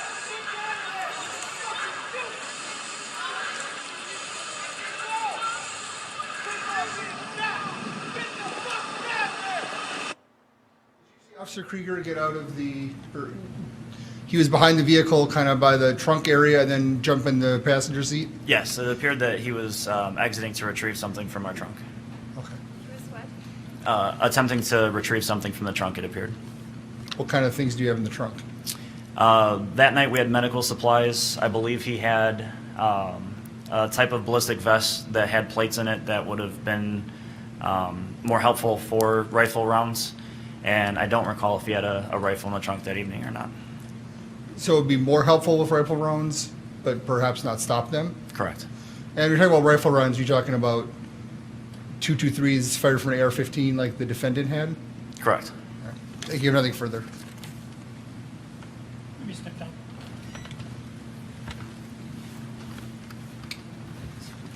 Is it for the day? Yeah. Who wants to have a little early break today? Let's break for the day. Obviously, the standard rule, please don't discuss the case with anyone, not even with members of your household. Don't read, watch, or listen to anything to do with the trial, any account or anything else. Keep in mind what I told you the first day.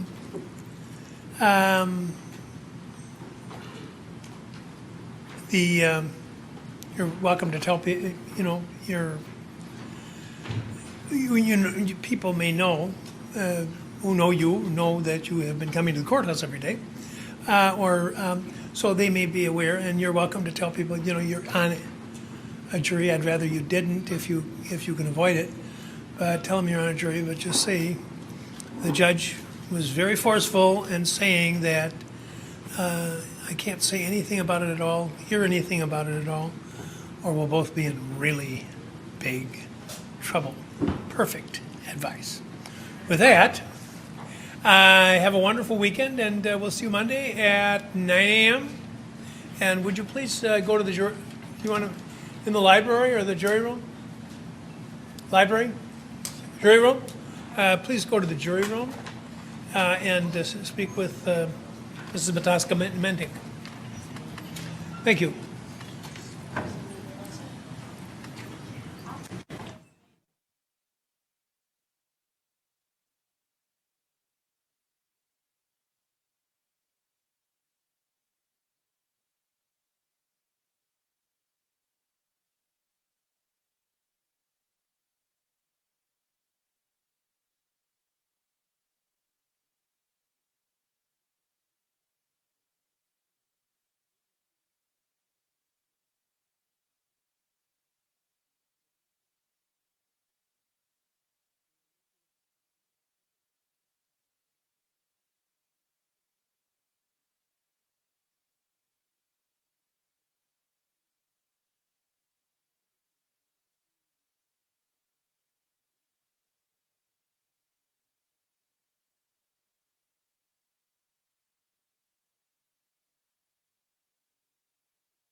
I have a note here. It says Exhibits 47 to 54, which you presented on disc. I will need hard copies of those photos before Kraus leaves today or else.